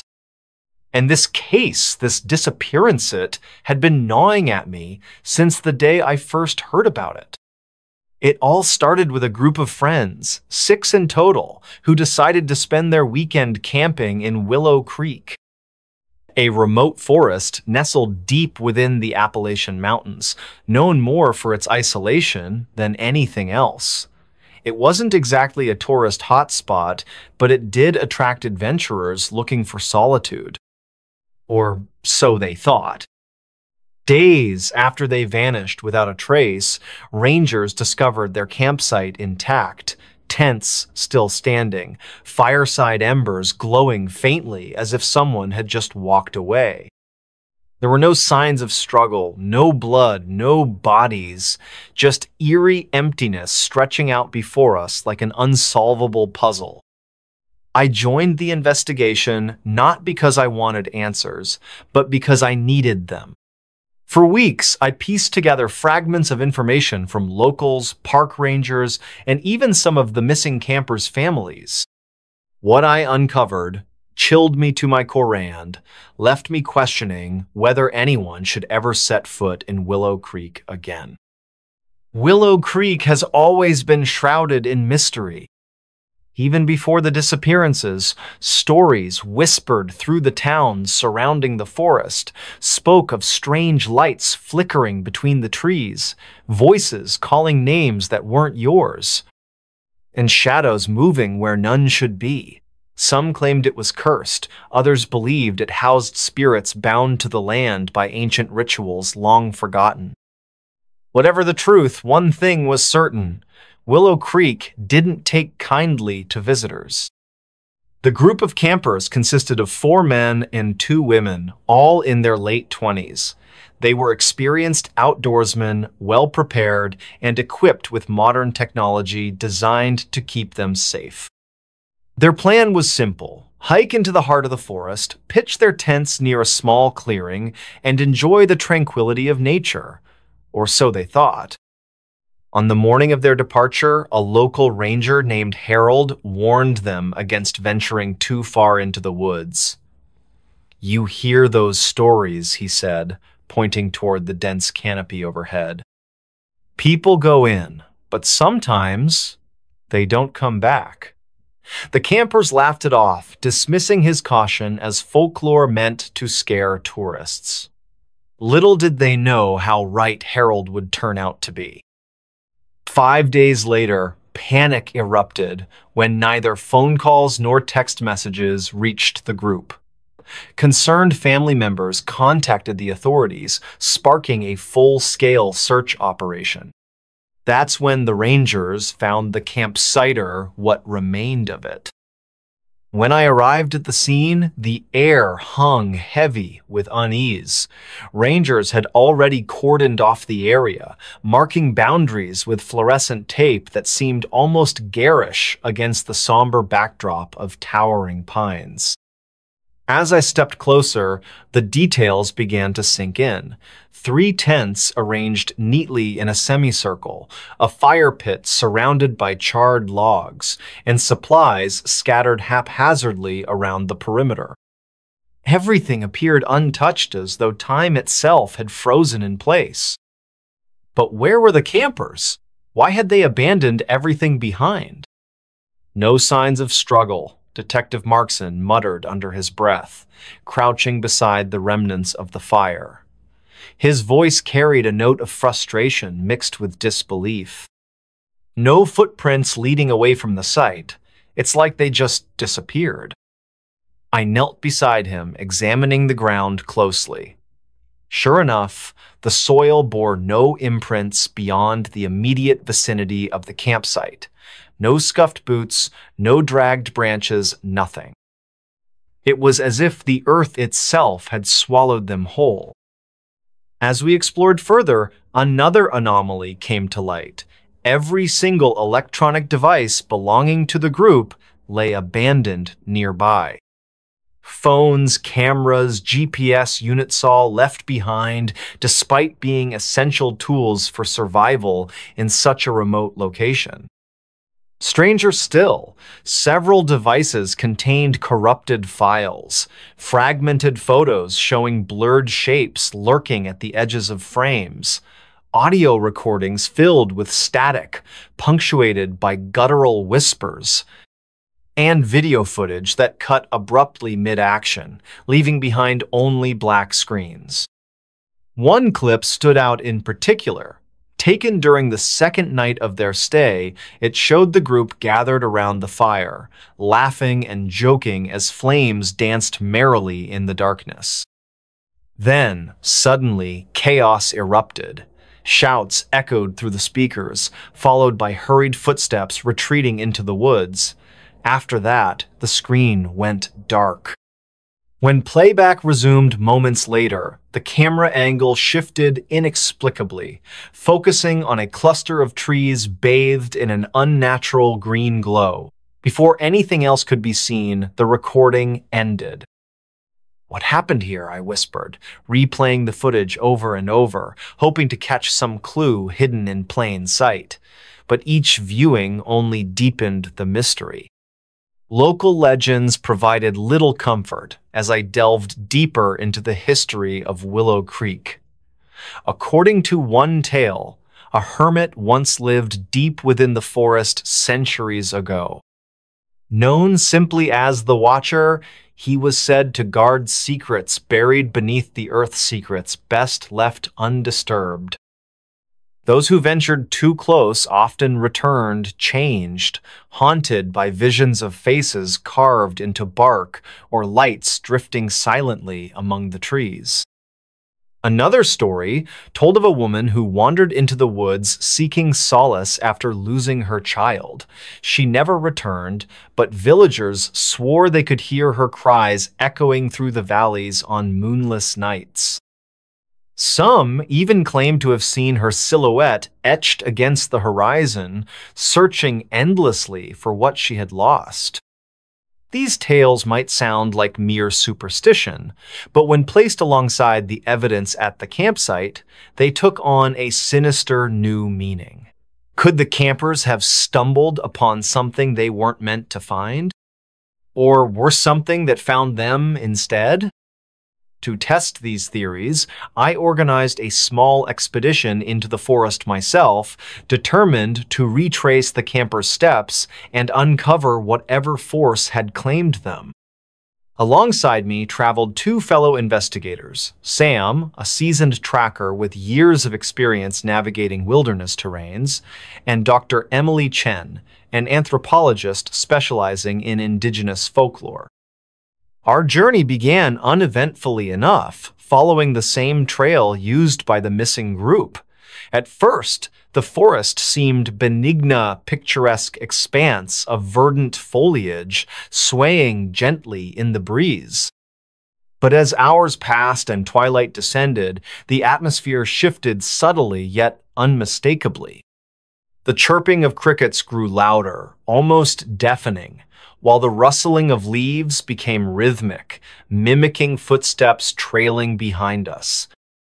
"It's just the wind," Sam insisted, though his hand hovered near the knife strapped to his belt. Still, doubt crept into our minds, fueled by subtle inconsistencies in the landscape. Certain paths seemed deliberately obscured, as though nature itself conspired to mislead travelers. And then there were the symbol-scriptic carvings gouged into tree trunks along the way. Swirling patterns resembling eyes stared back at us, their origins unknown, but their intent clear. We were being watched. By the third night, exhaustion weighed heavily upon us. We pitched camp in a secluded glade, lighting a modest fire to ward off the encroaching chill. Conversation dwindled quickly, replaced by uneasy silences punctuated by distant howls reverberating through the shadows. None of us dared sleep deeply, fearing what might awaken while we rested. Around midnight, Emily gasped sharply, jerking awake with wide, terrified eyes. "Did you hear that?" she demanded, clutching her flashlight tightly. "Hear what?" I strained my ears, catching faint murmurs carried on the wind. Words spoken in a language I couldn't identify, yet hauntingly familiar. My heart pounded as realization dawned I'd heard those syllables before, embedded within the corrupted audio files recovered from the camper's devices. Sam grabbed his rifle instinctively, scanning the darkness for movement. "Stay calm," he urged, though his voice trembled slightly. "It's probably animals." But we both knew better. Animals didn't whisper. Animals didn't call names. Hours later, just as dawn broke over the treetops, we stumbled upon a shocking discovery. One of the missing campers, stumbling blindly through the underbrush, muttering incoherently. His clothes were torn, his face gaunt and pale, as though he hadn't eaten in days. Yet his presence raised more questions than answers. How had he survived when the others hadn't? And why did he refuse to meet our gazes, staring fixedly past us as though seeing ghosts? "Where are the others?" I pressed, kneeling beside him. He flinched violently, recoiling as though burned. "They're gone," he rasped, clutching his head. "All of them, gone."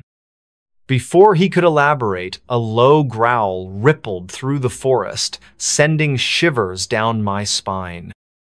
Turning slowly, I glimpsed movement beyond the tree-lined shapes shifting inhumanly, their forms indistinct yet menacing.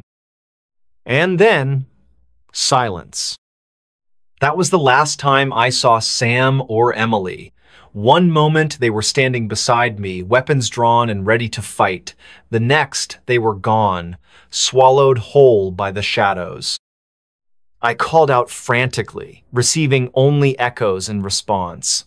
Panic clawed at my chest, urging me to flee it, which direction led to safety.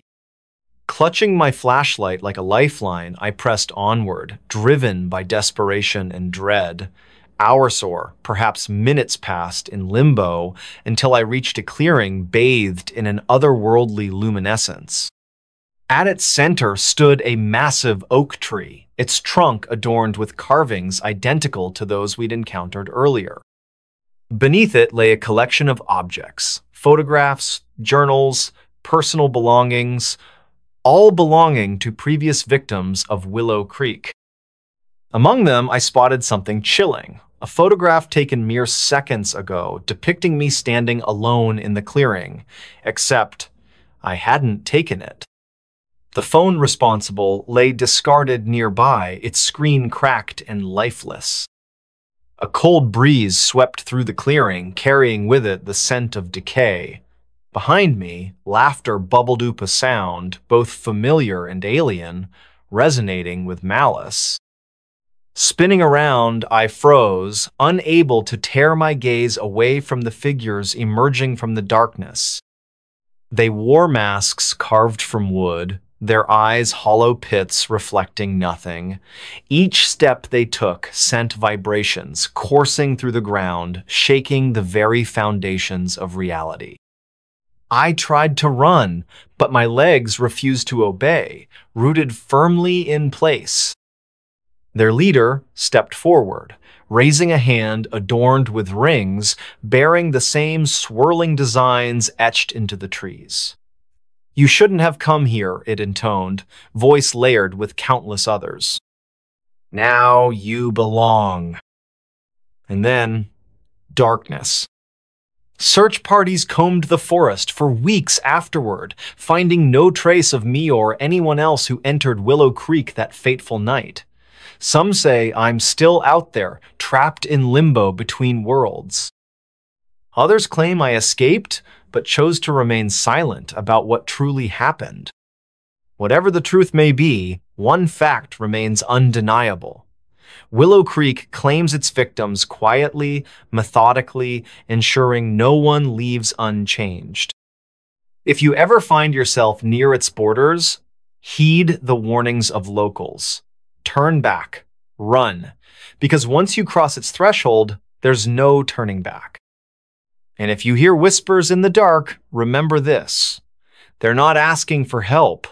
They're inviting you home. Next story. Creepy factory ghosts encounter during night shift. Factory ghosts in the dark. I used to think that night shifts were boring. Lonely? Sure. Quiet? Definitely. But boring. That was the whole appeal. No managers breathing down your neck, no coworkers interrupting your flow, just you, the machines, and time moving slowly.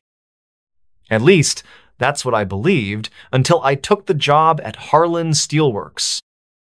The factory was built back in the 1940s and had barely been updated since.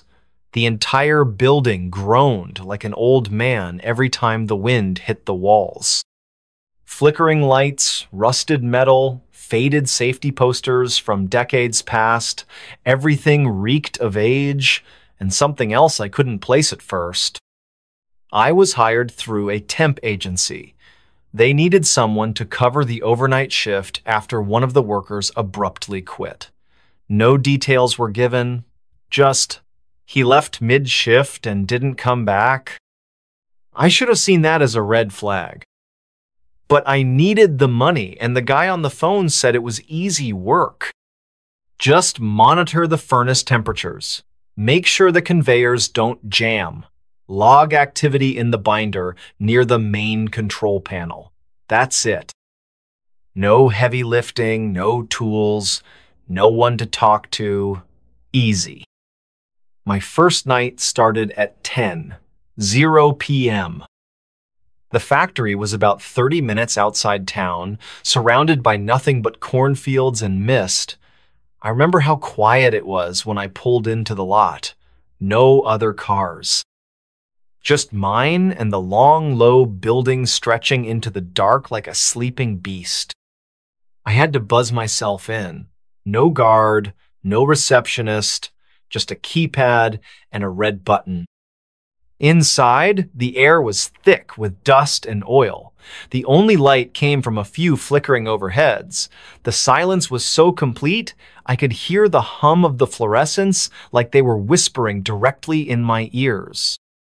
I found the control panel and checked the binder. The previous shift had signed out at 9:55. No notes, no warnings, just initials, KL.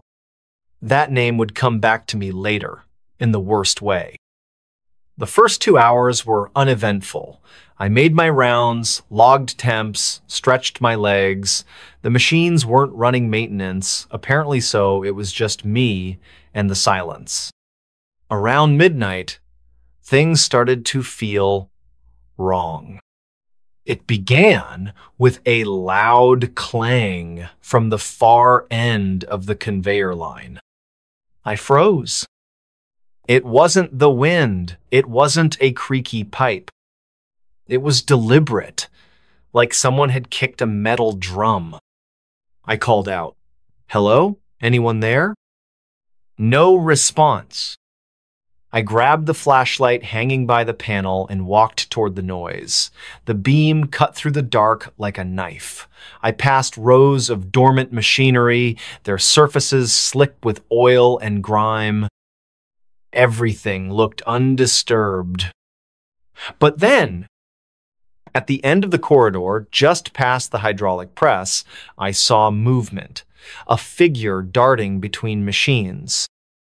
I nearly dropped the flashlight.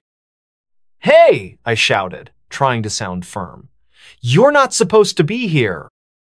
Still nothing. I picked up my pace, turned the corner. No one. But I swear I heard breathing, labored, ragged breathing, right behind me. I turned fast. Just empty space. I tried to shake it off. Told myself my eyes were playing tricks, maybe a rat, maybe my own reflection. But the dread didn't leave. It clung to me like cold sweat. I returned to the control panel and tried to refocus. Logged another temperature check. But when I glanced at the binder, something had changed. Under the last log entry, someone had written, You shouldn't be here. I stared at the words, my mouth suddenly dry. I hadn't written that. I was alone. I tore the page out and shoved it in my pocket, told myself maybe it had been there the whole time, and I just hadn't noticed. But I didn't believe it. Around 2:00 a.m., the intercom crackled to life. A garbled voice said, "Help, down here." My stomach turned. There wasn't supposed to be anyone else in the building. I grabbed the flashlight again, hands shaking. "Who is this?" I asked. "Where are you?" Static. Then again, "Trapped, please." I followed the sound toward the maintenance sub-levelan area I hadn't been told about. The stairs were narrow and slick with moisture. The deeper I went, the colder it got. At the bottom was a long hallway lit by red emergency bulbs. I moved slowly, every step echoing like a gunshot. The voice came again. "Don't leave me here." I turned the corner. The hallway ended at a massive steel door marked Furnace Room B. It was ajar. I pushed it open.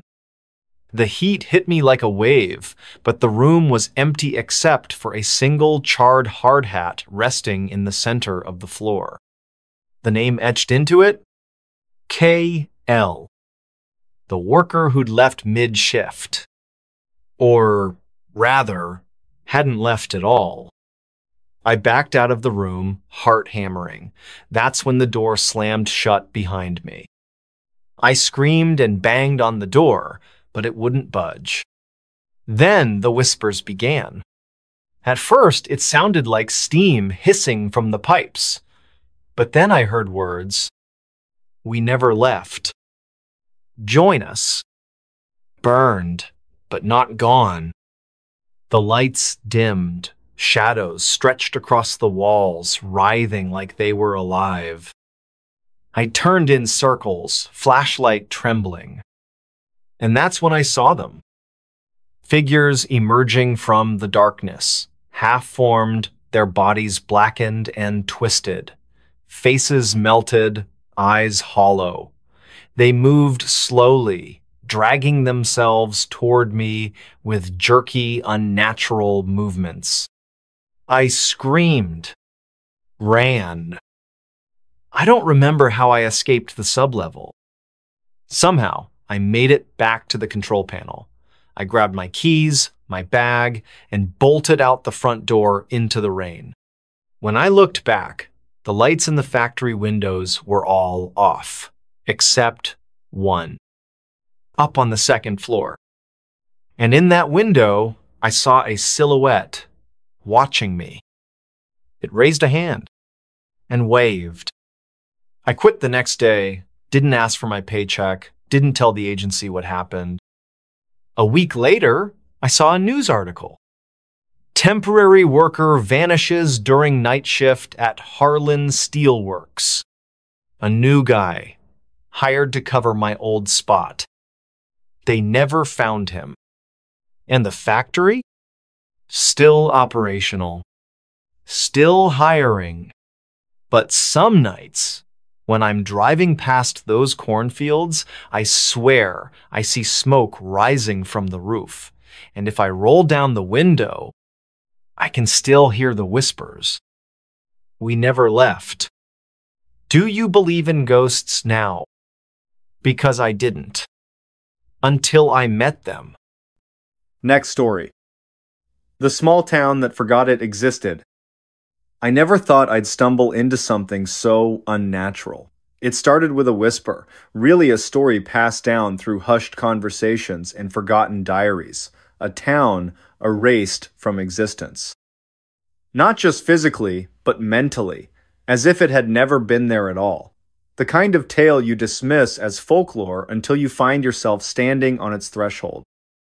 My name is irrelevant now. I've tried to hold on to it, but the harder I grasp, the more it slips away like sand through my fingers. All I know is that I was drawn here by curiosity, or perhaps something darker, an urge to uncover what should remain buried. This place, this small town that forgot it existed, it calls to those who dare look too closely. Let me take you back to where it all began. It was late autumn when I first heard about it. I was in a bar, one of those dingy little holes in the wall where the patrons seem older than the building itself. The bartender mentioned it almost offhandedly while wiping down a glass already clean enough for surgery. "Ever hear of Eldon Hollow?" he asked, his voice low, conspiratorial. Eldon Hollow. The name rang hollow in my ears as though it carried some weight I couldn't yet understand. I shook my head, prompting him to lean closer, his breath warm against my ear. "They say it's a ghost town," he whispered, "but not the kind with tumbleweeds and skeletons.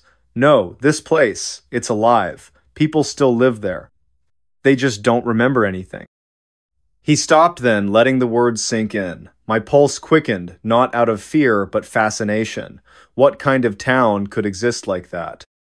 How could people forget everything, their names, their families, even the concept of time? "Where is it?" I pressed, unable to mask the eagerness in my tone. The bartender smirked, leaning back as though satisfied with my reaction. "That's the thing," he said. "You can't find it unless it wants you to."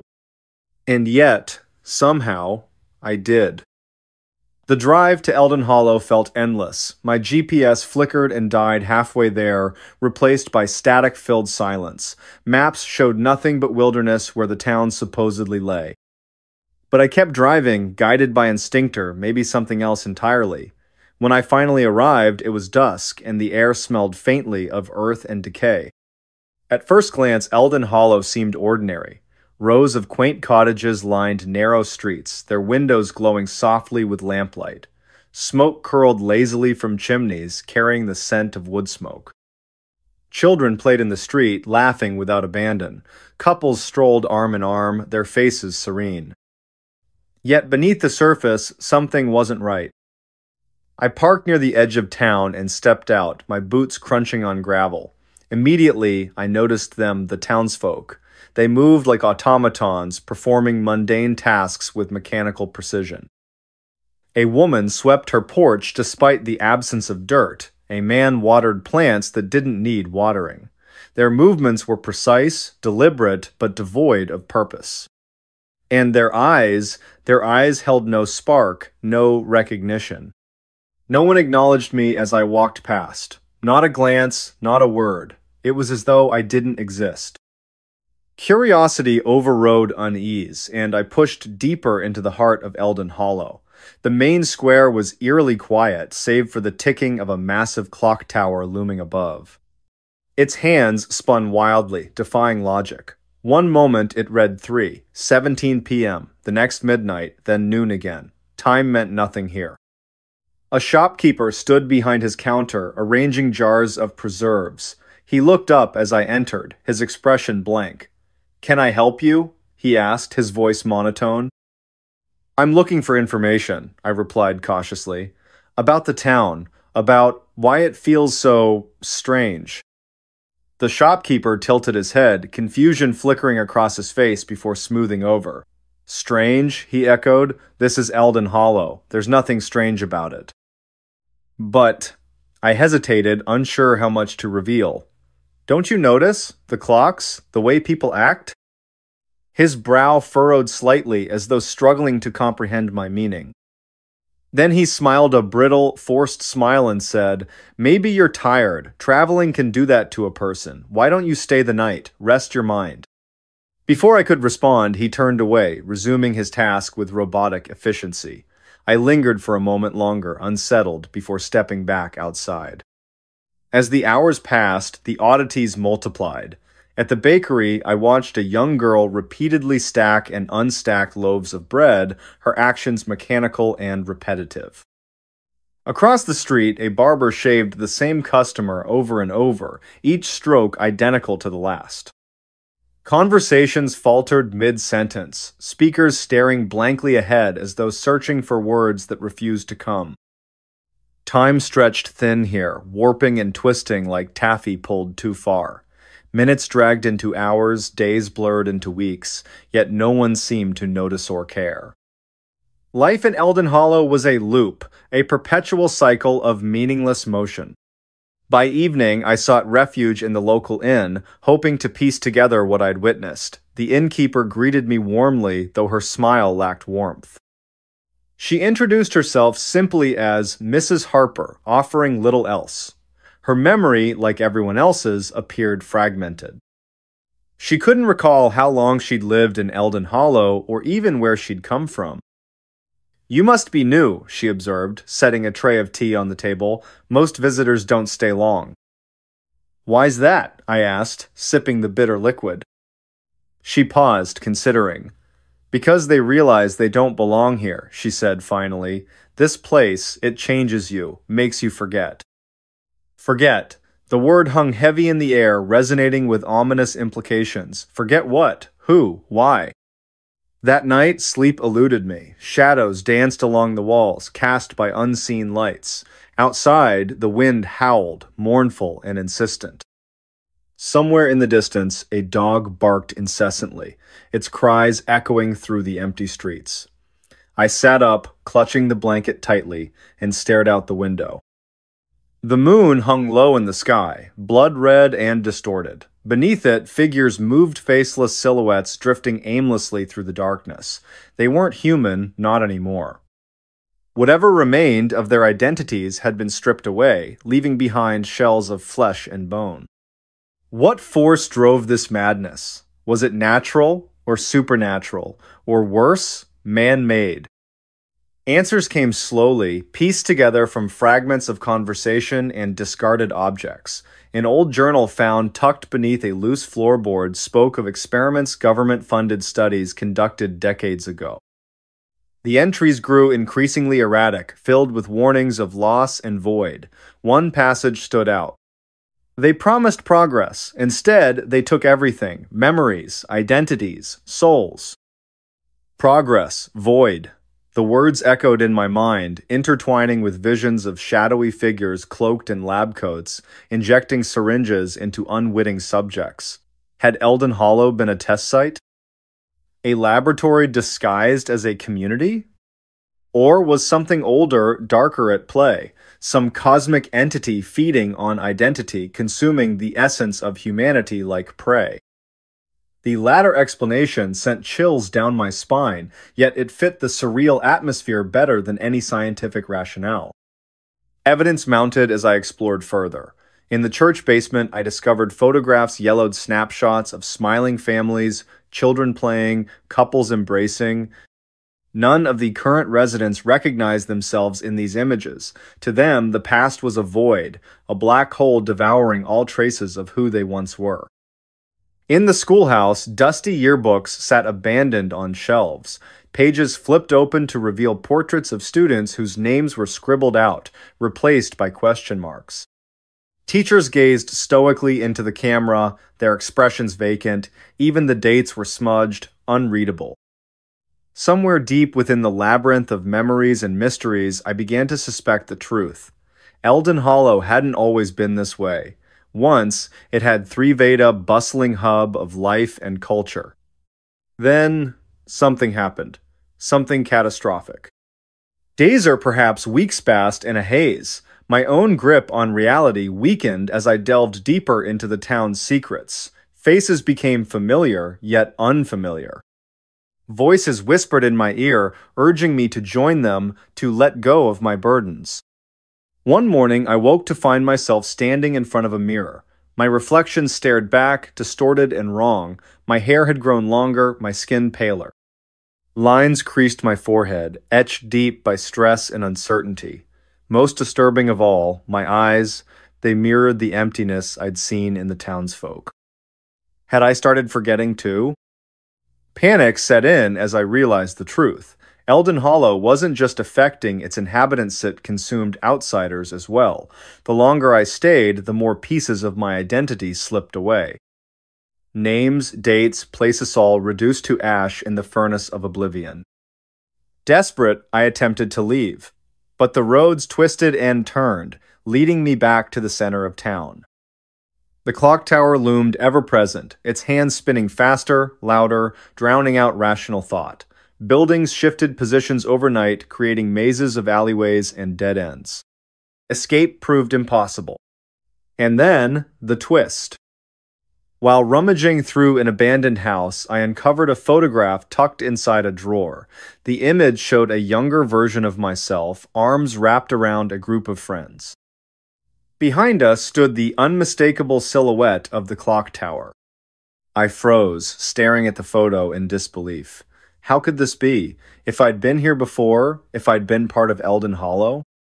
The realization hit like a freight train. I wasn't just a visitor, I was one of them. Time collapsed in on itself after that. Days blended into nights, minutes stretched into eternity. The townsfolk welcomed me back not with joy, but with indifference. Another soul reclaimed by the void. Another fragment added to the collective amnesia. Now, as I sit alone in the inn, penning these final words, I feel the pull of forgetfulness tugging at my mind. Names slip from memory, faces blur, emotions fade. Soon, I won't remember who I am or that I ever was. Will you find this journal? Will anyone believe the tale of Eldon Hollow, the town that forgot it existed?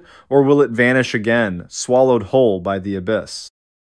All I know is that the clock keeps ticking, faster, louder, closer. And soon, it will claim me too. The room that breathed. Boston stirred under the weight of another spring morning, the air thick with a peculiar warmth that seemed misplaced for the season. Daniel Harris stood on the cracked sidewalk outside number 17 Marlborough Street, his fingers tracing the edge of an old brass key in his pocket. The building before him loomed like a forgotten sentinel, its red brick facade darkened by decades of Boston winters and neglect. Across the street, Victoria Evans leaned against her parked car, arms crossed tightly across her chest as she watched Daniel approach the entrance. The neighborhood was waking up slowly, curtains twitching in nearby windows as residents observed the newcomers. Michael Parker emerged from the alley beside the building, his camera slung around his neck, capturing the uneven angles of the structure with professional precision. "This place gives me the creeps," he muttered, though his lens stayed trained on the upper floors, where shadows seemed to move independently of the rising Sunday. Daniel's footsteps echoed hollowly as he climbed the worn stone steps to the front door. The wood beneath his feet felt spongy, yielding slightly with each step. He paused at the threshold, glancing back at his companions. Victoria gave him a tight smile while Michael adjusted his camera settings, seemingly oblivious to the faint scraping sound coming from somewhere deep within the building. The key turned with unexpected ease, revealing a vestibule that smelled of damp paper and something else. Something metallic and sharp. Inside, the air was unnaturally still, as if the house itself was holding its breath. Dust motes hung suspended in shafts of weak morning light that filtered through grimy windows. To their left, a staircase spiraled upward into darkness, its banister wrapped in layers of peeling paint. Directly ahead, a hallway stretched toward the rear of the building, lined with doors that seemed to lean inward as if drawn by some invisible force. The wallpaper, once elegant, now peeled away in long strips that curled toward the floor like dead leaves. Victoria's heels clicked against the hardwood as she moved to examine a series of framed photographs hanging crookedly on the wall. Her fingers hovered above the glass but didn't touch. "These pictures," she began, her voice dropping to a whisper. In each frame, people stood stiffly posed, their eyes fixed on something just beyond the camera's view. What disturbed them most was the background. Through windows behind the subjects, they could see the same room appearing in every photograph, its details shifting subtly but unmistakably present in each era depicted. Michael joined her, his camera clicking softly as he documented the unsettling gallery. "That's impossible," he said, pointing to one particular image. "Look at the dress styles. These photos span nearly a century, but that room." His voice trailed off as he noticed something moving in the corner of the frame. When he looked up, the hallway appeared empty, yet the sensation of being watched pressed heavily against his skin. The temperature dropped suddenly, causing their breath to mist in the air. From somewhere above came the distinct sound of footsteps, slow and deliberate, pacing back and forth across the ceiling. Daniel called out, his voice echoing unnaturally loud in the confined space. The footsteps stopped immediately, followed by complete silence that seemed to vibrate through the very walls. Then came a new sound, a soft, rhythmic creaking like the gentle expansion and contraction of old wood. But this wasn't coming from the structure itself. It was emanating from the room at the end of the hall, pulsing with a life of its own. Daniel took the first step toward the source of the sound, his palm slick against the railing of the staircase. The wooden steps groaned beneath his weight, each complaint sounding louder than the last. Halfway up, he paused, certain he'd heard whispered words trailing after him like cobwebs brushing against his ears. Victoria followed close behind, her hand occasionally reaching out to steady herself against the wall, only to pull back sharply each time her fingers made contact. The wallpaper felt warm to the touch, almost feverish, and when she looked closely, she thought she saw veins of black mold spreading outward from each point of contact. At the top landing, they found themselves facing 3 doors, each painted a different shade of gray that seemed to shift depending on how long you stared. The middle door stood slightly ajar, swaying gently, despite the absence of any breeze.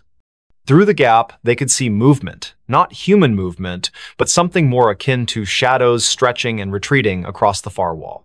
Michael raised his camera, framing the scene through the viewfinder, but what he saw through the lens made his hands tremble. The room appeared larger through the camera, its dimensions distorted in ways that defied logic. "Did you hear that?" Victoria's voice cracked as she spoke. They all froze, listening to the sound of breathing, deep, measured inhalations that filled the corridor like waves crashing against a distant shore.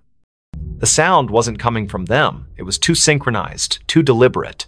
Daniel reached for the doorknob, his fingers brushing against metal that felt impossibly cold. As his hand closed around it, the breathing hitched, then resumed with greater intensity. The door opened with a reluctant creak, revealing a space that seemed to swallow the available light rather than reflect it. Inside, the air was dense and humid, carrying the scent of earth after rain mixed with something sour and metallic.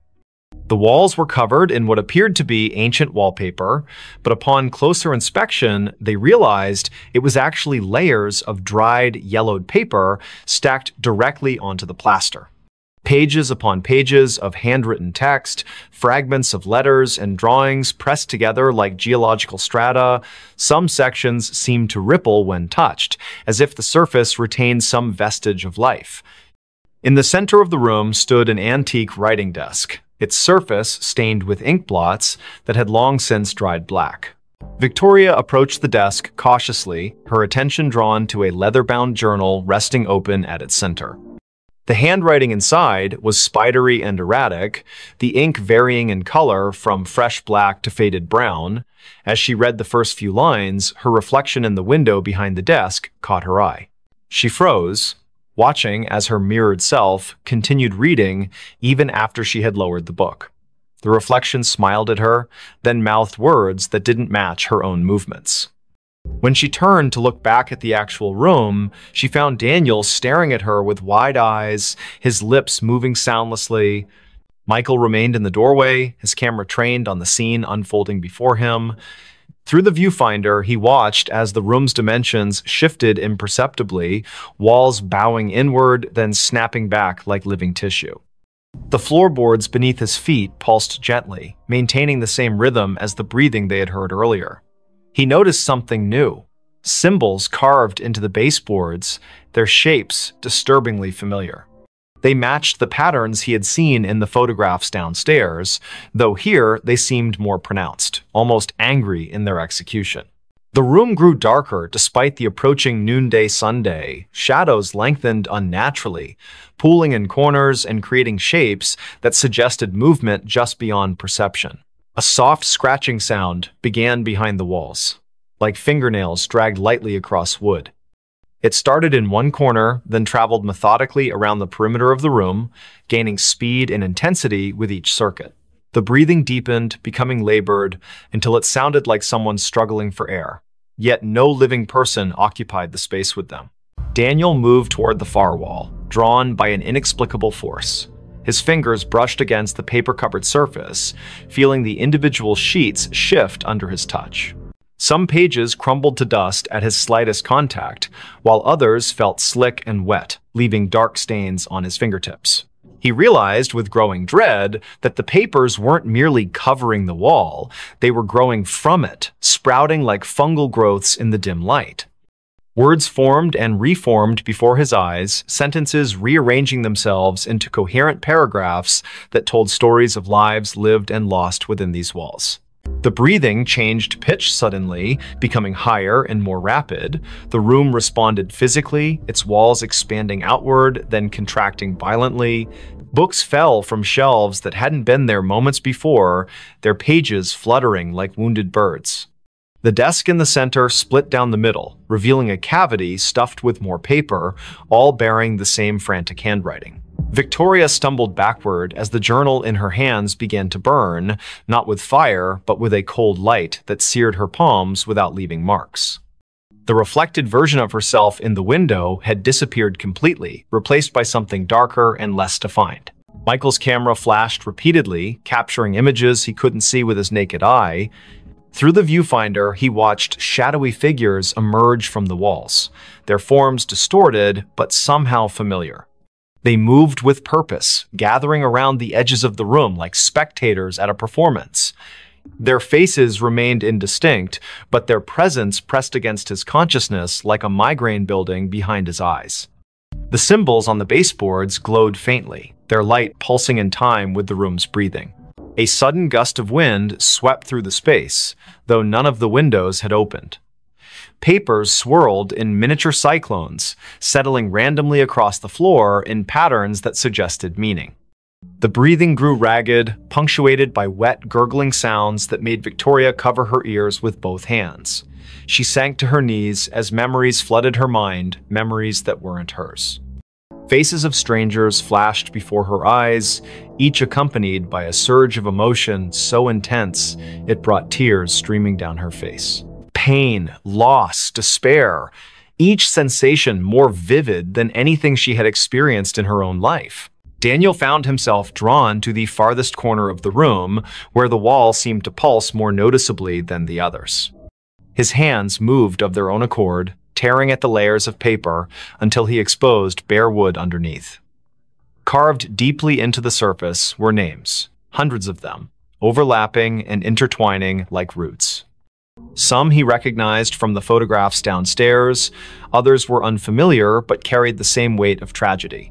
As he traced his fingers over the names, he felt them respond, the wood warming beneath his touch and the letters seeming to rearrange themselves into new configurations. The room's breathing became erratic, gasping now as if fighting for survival. The walls contracted violently, forcing everyone toward the center. Papers flapped like trapped birds, their whispers building into a cacophony of voices speaking in languages none of them understood. The symbols on the baseboards burned brighter, their light casting everything in harsh relief. Michael's camera died suddenly, its battery drained despite being fully charged that morning. Still, he kept pressing the shutter button, hoping to capture something of what he saw through the viewfinder, shapes moving just beyond the threshold of visibility. Victoria screamed as the floor beneath her feet gave way, not collapsing, but opening like a mouth hungry for sustenance. She fell forward, catching herself on hands that sank partially into the wood as if it had become liquid. The journal's cold light spread across her arms, illuminating veins that seemed to contain flowing ink rather than blood. Memories continued to assault her mind, each one bringing physical pain that made her whole body convulse. The reflected version of herself returned in the window, reaching out toward her with hands that passed through the glass as if it were water. Daniel tore at the wall faster now, his fingers bleeding as he clawed deeper into the wood. With each name he uncovered, the room reacted more violently. The breathing became wheezing, punctuated by wet coughs that sprayed droplets of something dark against the remaining intact wall. The uncovered names began to glow, their light joining with that of the symbols on the baseboards until the entire room shimmered with an otherworldly radiance. Shapes moved within the walls themselves, pressing against the surface from the other side like creatures trying to break free. Michael retreated to the doorway, his legs shaking as he watched his friends struggle against forces they couldn't comprehend. Through his useless camera, he saw the truth of the room laid bare. A massive, beating heart at its core, pumping darkness instead of blood through veins of corrupted wood. The symbols served as valves, regulating the flow of whatever malignant force inhabited the space. The photographs downstairs weren't just documentation, they were warnings, each one showing the room consuming another victim who had come too close to understanding its nature. The breathing stopped suddenly, leaving a silence so profound it hurt their ears. The room held its collective breath, waiting. The walls began closing in, not quickly, but inevitably, their movement accompanied by the sound of thousands of pages turning simultaneously. Victoria pulled herself free from the floor, her arms streaked with black ichor that evaporated into smoke before hitting the ground. The journal's light had consumed her shadow, leaving her outlined in negative space. She joined Daniel at the wall, helping him tear away the remaining paper in a desperate attempt to reach whatever core lay hidden beneath. As they worked, the room showed them its true face. The walls weren't solid, they were composed of compressed memories, each layer containing the essence of someone who had tried to understand or escape. Faces pressed against the surface from the other side, their mouths open in silent screams that vibrated through the very bones of the building. The symbols on the baseboards merged into a single pulsing sigil that dominated the floor, its light so bright it burned away the darkness entirely. The heart at the room's center beat once, twice, then exploded outward in a wave of energy that threw them all backward. When they opened their eyes again, they found themselves standing outside number 17 Marlborough Street. The building looked different now, newer somehow, its bricks clean and its windows reflecting the afternoon sun without distortion. A young couple walked past them, discussing plans to renovate the upstairs apartment. Daniel reached into his pocket for the brass key, but found only lint. Michael's camera hung heavy around his neck, its memory card wiped clean. Victoria's hands bore no marks, though she could still feel the phantom burn of ink-filled veins beneath her skin. They never spoke about what happened inside the room. Each carried their own piece of its secret, buried deep where it couldn't consume them completely. Sometimes, late at night, Daniel would wake to the sound of breathing coming from his closet. Michael developed a habit of taking long detours to avoid walking past 17 Marlborough Street. Victoria found herself drawn to old journals and letters, unable to resist the urge to document everything she encountered. The room had marked them, claimed part of their essence, and though they had escaped its physical confines, its influence followed them like a shadow that refused to dissipate. Weeks later, during another unseasonably warm spring morning, a new set of tenants moved into the building. They marveled at how well-preserved the old place was, how the upstairs apartment seemed to breathe with a life of its own. In the main bedroom, they discovered an antique writing desk with a leather-bound journal resting open at its center. The first tenant to touch it felt a surge of inspiration so powerful it brought tears to her eyes. She began writing immediately, her pen moving across the page with a will that wasn't entirely her own. Outside, the wind picked up, carrying with it the faint sound of pages turning and the gentle, measured breathing of something that had waited patiently for new voices to add to its collection. Don't just watch in the dark, click subscribe, like, and join now. Before we begin, tell me, where are you listening from and what time is it there? The Book That Called Me. The streets of Chicago were slick with rain, reflecting the dim orange glow of streetlights like shattered mirrors. It was 5 in the morning, and the city seemed to hold its breath under a heavy sky streaked with gray clouds. The storm had rolled in from Lake Michigan without warning, drenching everything in sight.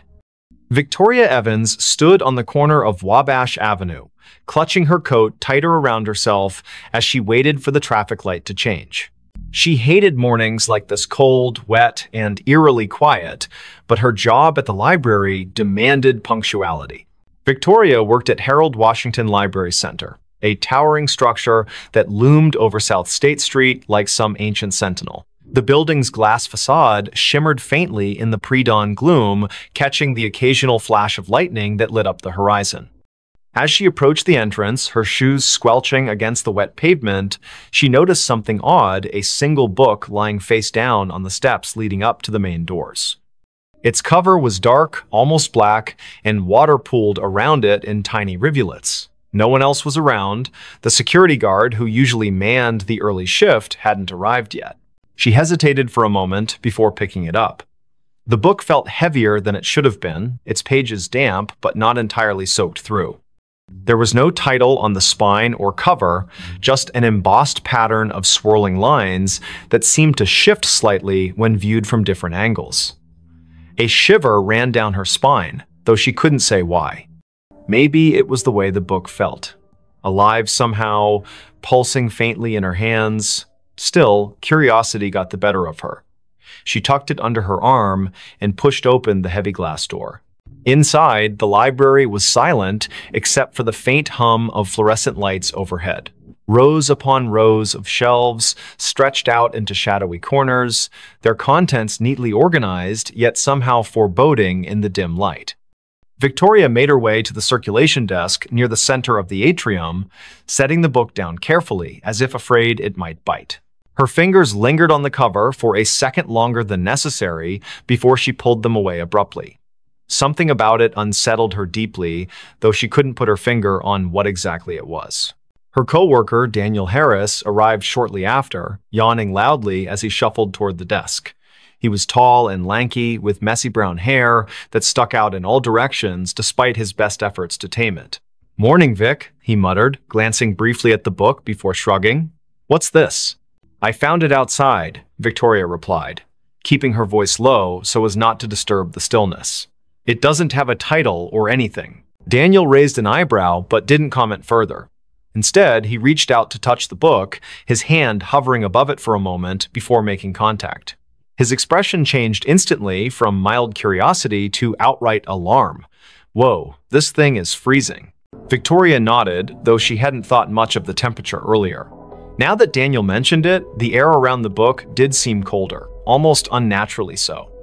She watched as he flipped it open cautiously, revealing blank pages that looked yellowed with age despite being completely dry, or at least they appeared blank at first glance.